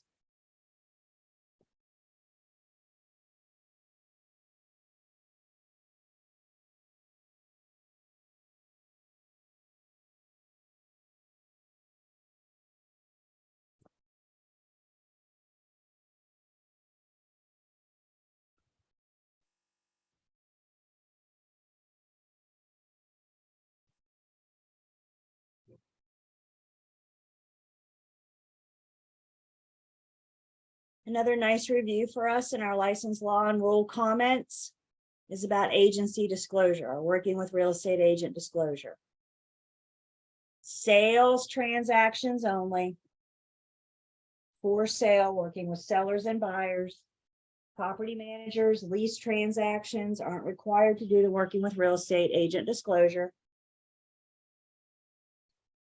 Commission rule says that we provide the disclosure no later than or by the time of first substantial contact. In a perfect world, we would see this first substantial contact coming and we could interfere with a disclosure. Do we live in a perfect world? No. We always need to be on alert. First substantial contact can happen quickly. We always need to be on alert. We need to be willing to say, I hate to interrupt you, but please stop talking, because you need to understand who I represent in this transaction, what side I stand on, But most importantly, you need to understand that I don't owe you confidentiality until and if you decide to hire me. We always need to be on alert for that first substantial contact. We can't be afraid. You know, I think sometimes we think it's rude to interrupt. I try not to interrupt people. I think it's rude. In this case, it's rude not to. It's rude to let them keep talking and let them spill their whole life story and then say, yeah, all that you shared with me, I got to take back to the seller when you present the offer. How does the consumer feel right now? They feel cheated. They feel they don't have trust. So in this case, when we start learning first substantial contact, when the conversation switches gears from the property to the people, either when the people start volunteering information about themselves, their needs for this transaction, or before you start soliciting information. With first substantial contact, please always remember PTM, price, term, and motive. Price, term, and motive. PTM. Once we come into discussions, conversations about price, term, or motive, stop and do the working with real estate agent disclosure. Please also remember the disclosure does not create agency. It's not a contract. We're not entering into any kind of relationship. I'm just making you aware of what you say.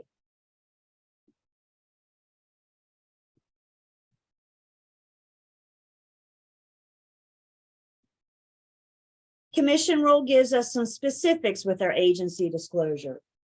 If you are already hired as a seller's agent, and you are a seller's agent or a sub-agent, and you're communicating to a prospective buyer, we have a duty to disclose our status of working with that seller at first substantial contact, FSC, first substantial contact. So common examples we give of this, you're doing open house. You've already been hired. Now you're going to do the open house on Sunday. Buyer comes into my open house and starts talking. We do our disclosure at first substantial contact. Buyers come into open houses all the time. We don't hit first substantial contact. How's the weather today? Can you believe it rained in February? What did I learn about your price, term, or motive? Nothing. Buyer comes in the open house and said, we just had a lovely brunch and went to the farmer's market. What did I learn about your price, term, or motive? Nothing. Buyer comes in the open house and says, we're desperate to buy. We need to move within 3 months, and this is how much we're willing to pay. Did we hit first substantial contact? Yeah. As soon as I heard the word desperate, I should have said, whoa, whoa, whoa, whoa, whoa, whoa, whoa, whoa, whoa.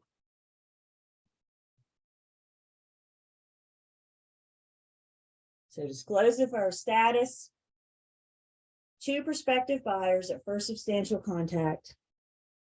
Once you've been hired as a buyer's agent, oral or in writing, once you've been hired as a buyer's agent, we disclose our status at initial contact. Initial contact is, hi, my name is Julie. And my very next thing I'm going to say is, I'm working with a buyer that's interested in your property at 123 Main Street. Usually this is going to happen when I call the listing agent to ask questions on behalf of my buyer. Maybe when I schedule our showing using our centralized showing system, I actually have to check a box to schedule a showing about what my role is. When the listing agent and the seller get the showing request, it's going to say, Julie Campbell, comma, buyer's agent, comma, wants to show your property tomorrow at 2. I disclose my status of being a buyer's agent at initial contact.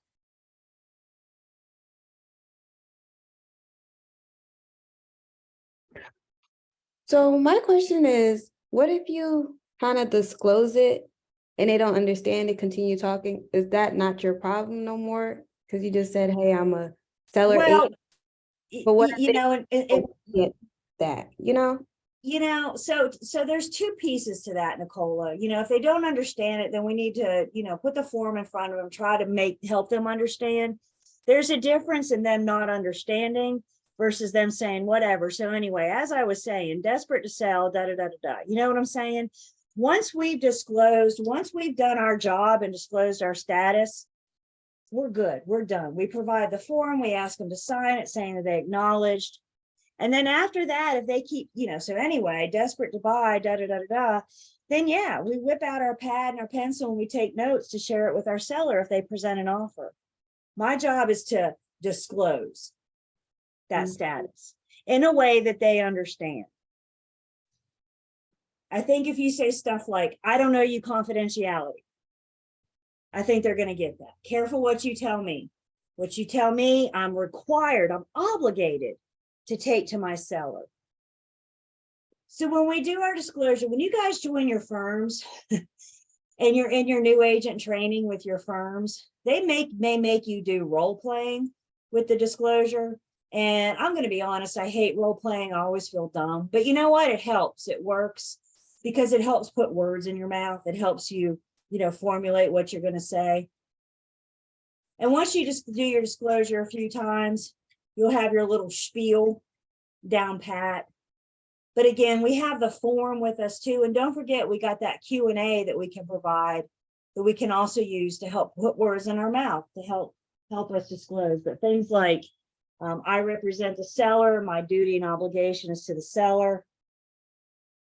And then at first contact, they have to sign it to say that they understand, or can you just leave it orally? No, we have the disclosure. We're going to ask them to sign it. I can't make anybody do anything, right? So I'm going to ask them to sign it. If they refuse, then I just write refuse to sign, but I'm still having the conversation. So we're still discussing it with them. I'm never handing them a piece of paper and saying, read this on your own time and then moving on. We're having the conversation, the discussion. The piece of paper just acknowledges that we discussed it with them. We went over it with them.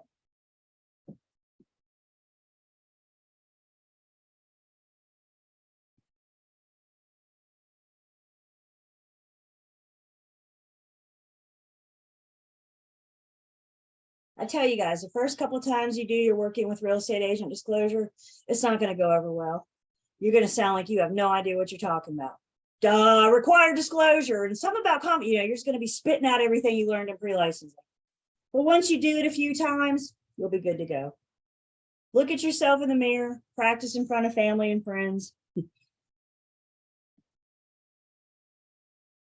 Remember what we said in agency, if you can share it, if you can tell it to somebody else in a way that they understand it, you're doing good. Y'all enlist the help of your family in the next week or so.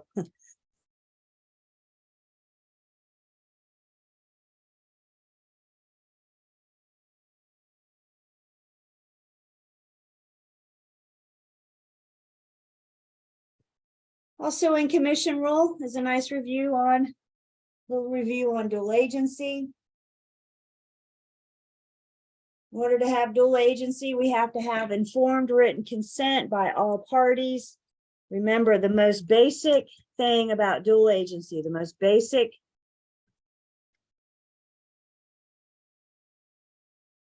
definition of dual agency: one firm, one transaction, two clients. The seller has hired the firm to sell 123 Main Street. A buyer has hired the same firm to help them purchase 123 Main Street. In order to do dual agency, we have to have informed written consent by both parties. We are never going to look at a buyer and seller and say, we're going to do dual sign here. That's not what we mean by informed. We have to have the conversation, explain to them what that means.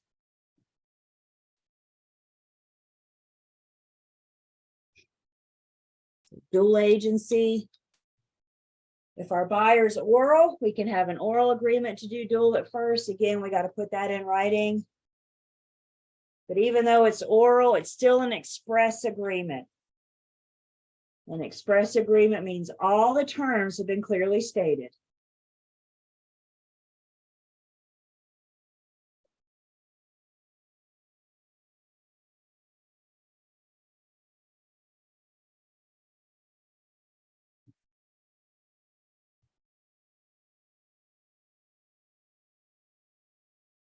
Commission rule also covers auction sales. Before you start writing, please remember, put auction sales in their whole different category all by themselves. You guys pretend that auctions, they don't even exist unless the question specifically asks you about an auction. Everybody with me? Don't even worry about auction sales unless the question says something about an auction. Auctions are different. They're in a whole separate category all by themselves. They do not require the working of real estate agent disclosure. You're not going to have dual agency in an auction because the auctioneer is going to represent the seller. Buyers may have their own representation, but it's not going to be from that firm, that auctioneer. So dual agency isn't going to happen. Remember, in an auction sale, the auctioneer has the power to bind the seller. So when the gavel comes down and the auctioneer says sold, boom, we're under contract. Obviously, the very next step is going to be to put that in writing.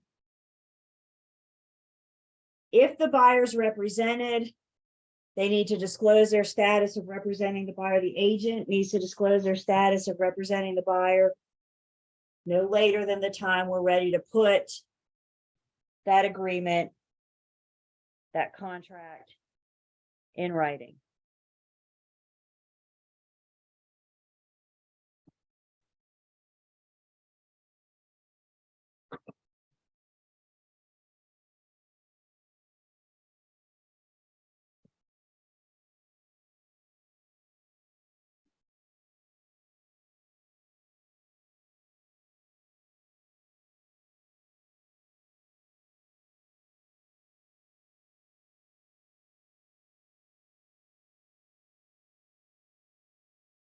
Good question comes in, and an auction will be paid by the buyer.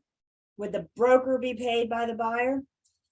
If the seller or auctioneer is not willing to pay you, then yes, your buyer will. That's why we have our buyer's agency agreement. If the auctioneer and the seller is offering you compensation, then they'll be the one paying you.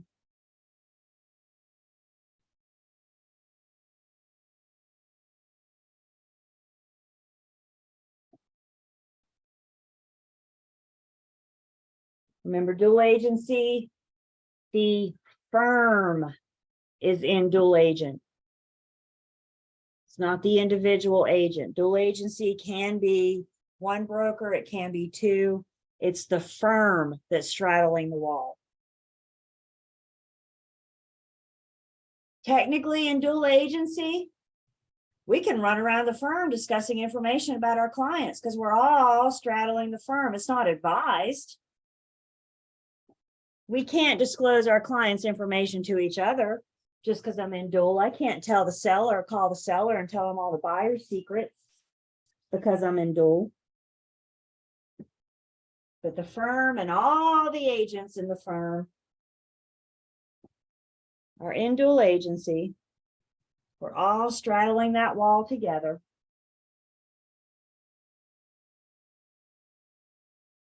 A big reason why we should consider not running around the office blabbing information about our buyers and sellers is that could prevent us from entering into designated dual agency.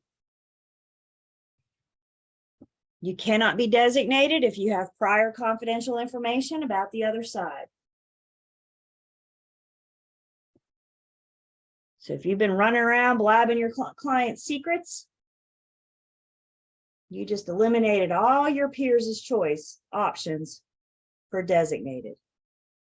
Designated is a form of dual. I can't do designated if we first don't have consent to dual. We have to have a yes to dual and then a yes to designated. Designated is not automatic. Not all firms offer designated. I think this turns into a problem topic on the test because I think we can all get in agreement that designated is better for the client. Once we get into designated, somebody's been kicked off the wall to work exclusively with the seller. Somebody else has been kicked off the wall to work exclusively with the buyer. So that seems like the best option, the best solution. But it's not automatic. The firm has to have a policy in place about whether or not they're going to allow designated. Are they going to practice designated? I mean, obviously, if I were a one-man firm, I couldn't offer designated, could I?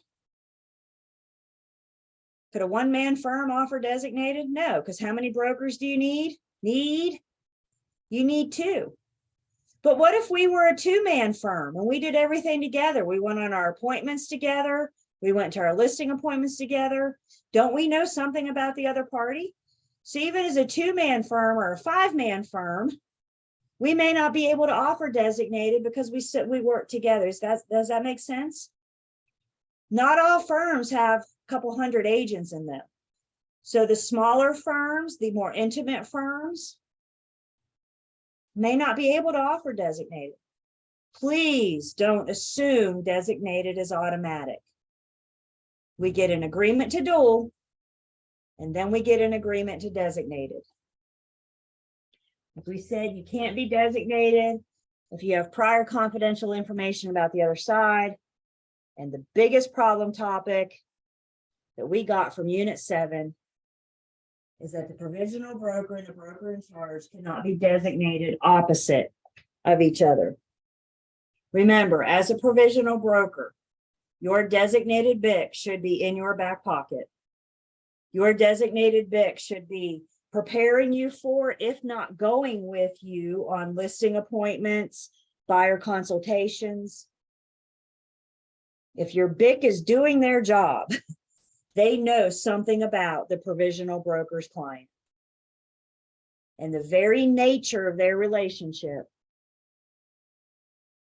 They cannot be designated opposite of each other.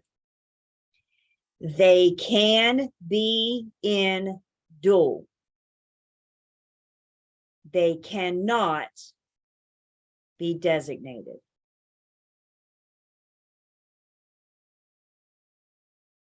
Any other relationship is allowed as long as you don't have prior confidential information about the other side.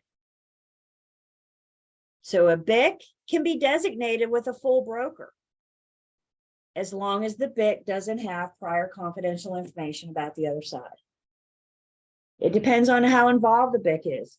I know when I was in sales, I didn't get my BIC involved unless it was a problem. I was one to go charging in his office going, oh, no, what do we do? That's when he got involved. He loved me. I think a lot of full brokers operate that way. Again, it just depends on how involved the BIC is. Some BICs may have a policy not to be designated. Again, commission rule allows it as long as they don't have prior confidential information about the other side. Questions?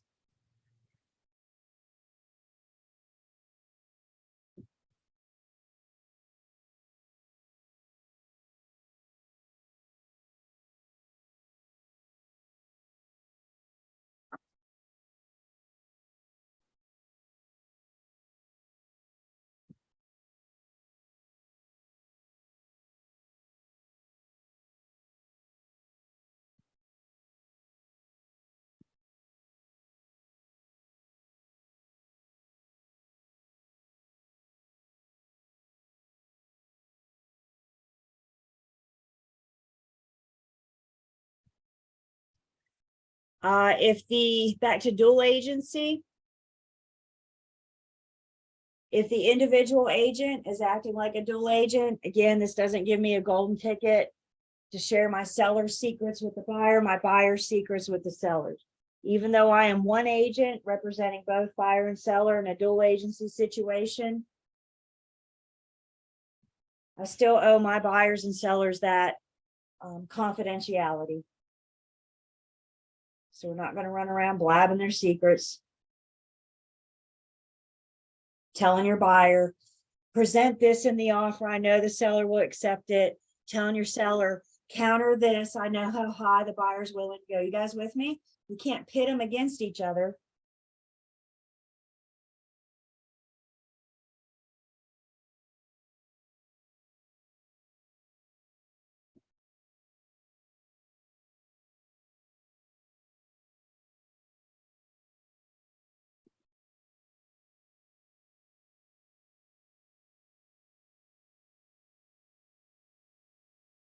Commission rule addresses brokers as parties to the transaction.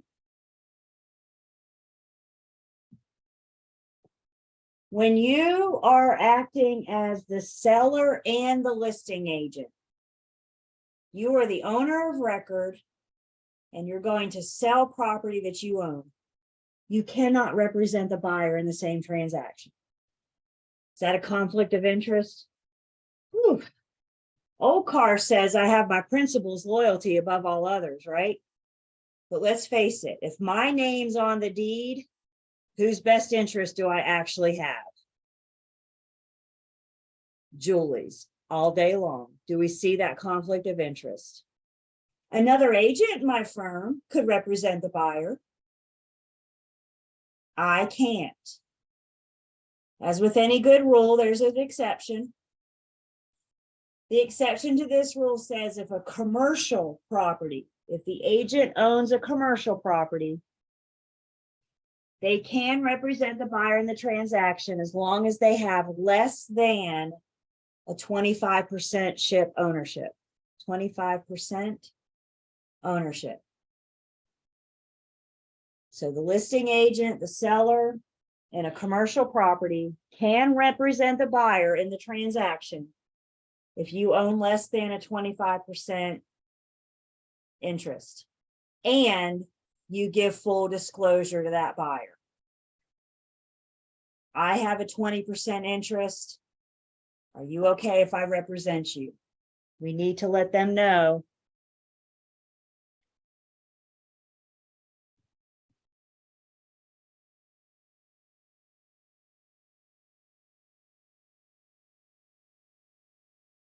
What if you're the listing agent and you fall in love with a property that you have for sale? You're already hired as a listing agent, or you're about to be hired as a listing agent. Can you be the buyer and the listing agent in the transaction? That's getting tricky, isn't it? Go see your BIC. Go see your BIC. If you decide you want to buy one of your listings or one of your firm's listings, go see your BIC and get your BIC involved.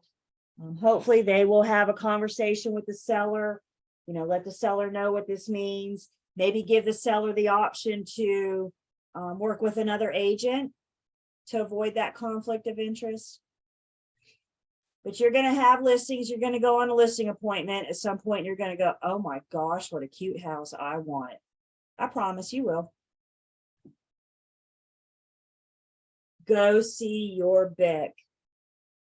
We've got to make sure the seller is properly represented if you choose to buy. Agents buy properties all day, every day. Just make sure you proceed with caution. Questions on that?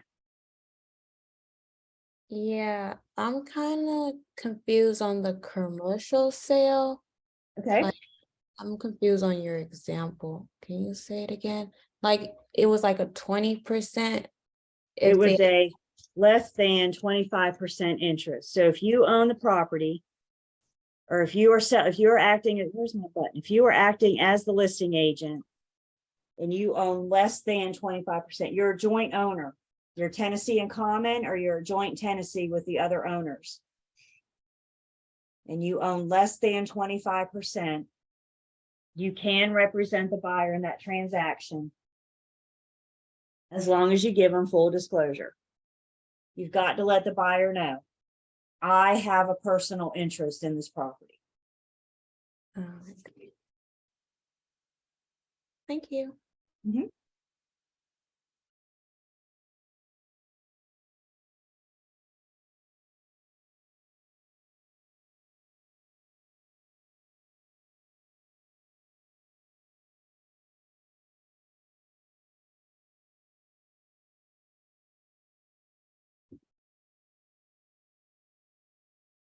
Continuing on licensed law and commission rule, the next piece of the comments gets into just some general brokerage activities, some general brokerage things that we need to be aware of.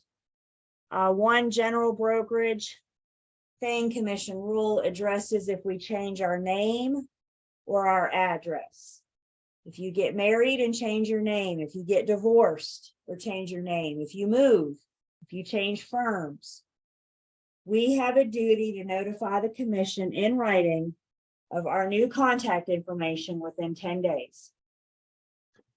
Once you get your license, you go to ncrac.gov and you will have your own log on. You can log on and view your personnel record. You can see if you've done CE, post licensing, make sure all that credit is taken. And you can also update your information on your little log on. So if you change your name, you get married or divorced, or if you change your address, we need to notify the commission within 10 days of that change.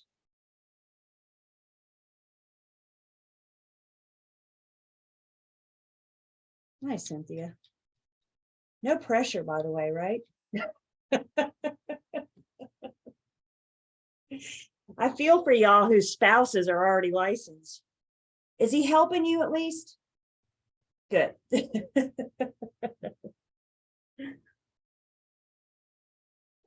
So we have to notify the commission.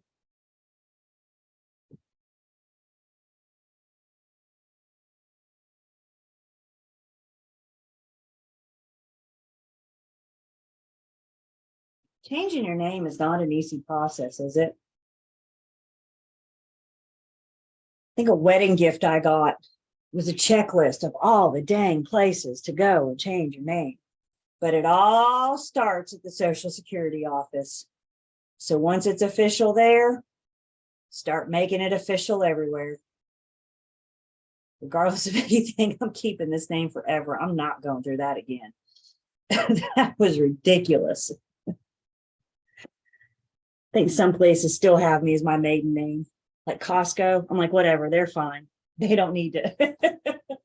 They don't need to know.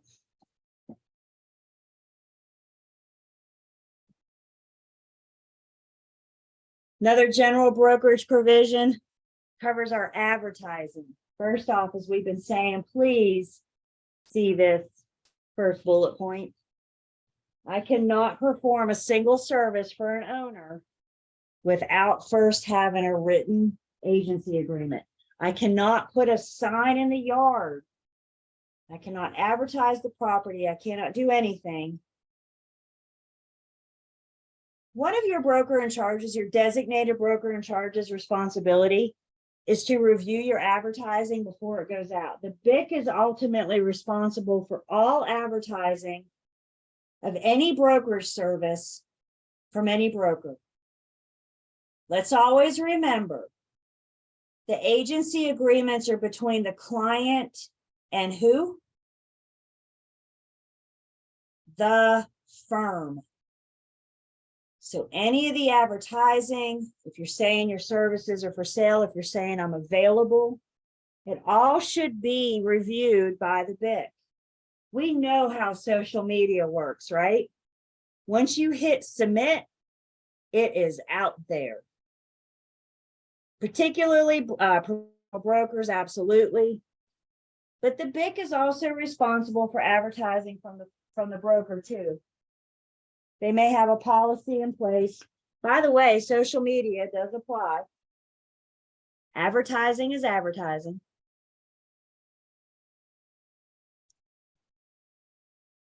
And one thing specifically mentioned in our advertising general brokerage is that we cannot have blind ads.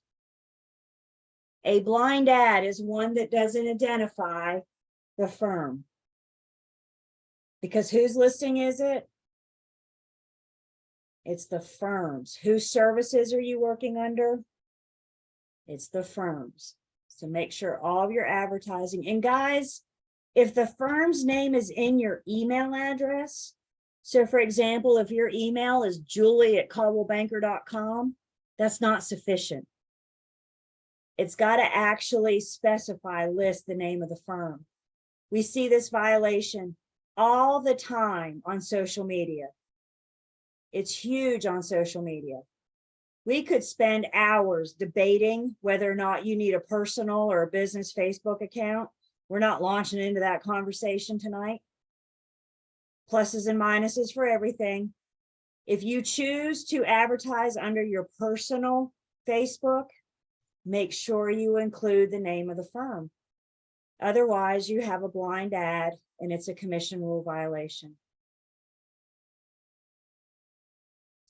I took a class not too long ago, and this actually came up, advertising.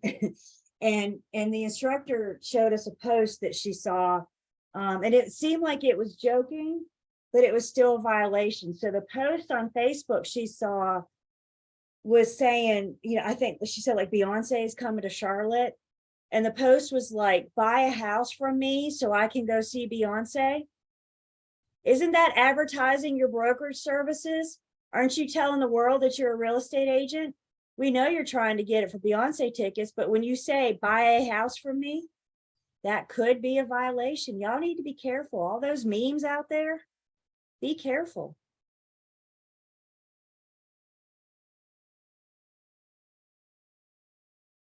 Questions?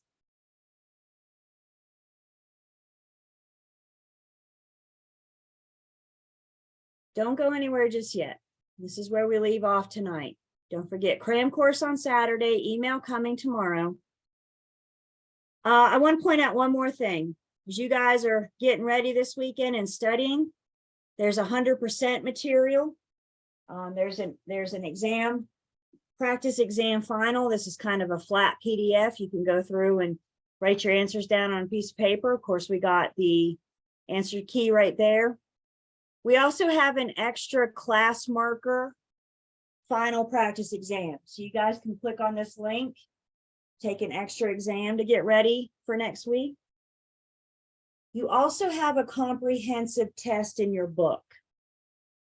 So if you will look with me on page, where are we? 815.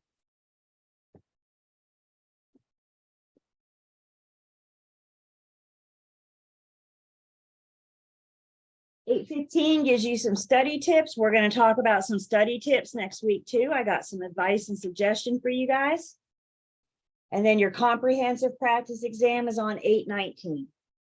So you got 3 practice exams, 2 in the online learning system under the 100% material, 1 in your book on page 819. I encourage you guys to treat these like real tests this weekend as we're getting ready for next week. Treat them like real tests. Set a timer on the flat ones, the one in your book and the flat PDF. Figure about 2 minutes per question. When it comes to these exams, I'm such a fan of practice, practice, practice. You're not only proving that we know you know the material, but now you got to get the material from here out onto a test. And the best way to do that is practice.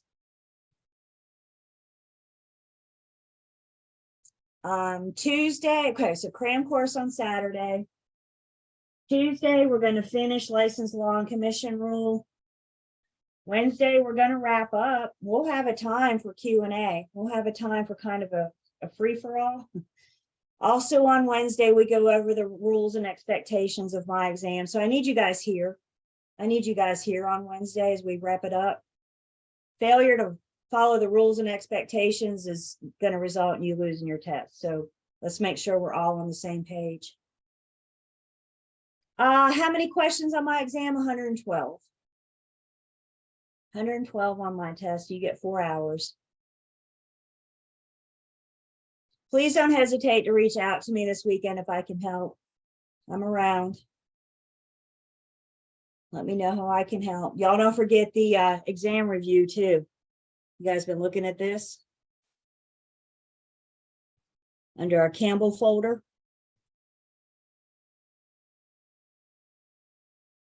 I was gonna ask you guys what you were gonna do this weekend, but I guess I know, don't I?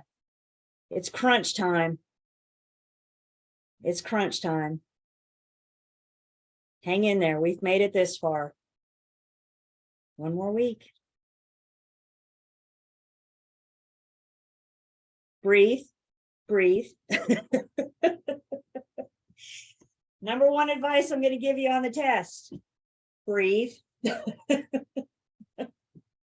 So important. You need to contact Lane. Carrie. You need to contact Lane.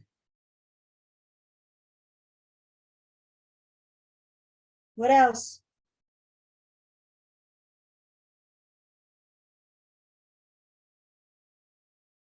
All right. Y'all have a great weekend. I think that's the last time I get to say that. Please don't hesitate to reach out to me. Please let me know how I can help. Finish up on Tuesday. Finish on Wednesday. We'll see you guys next week.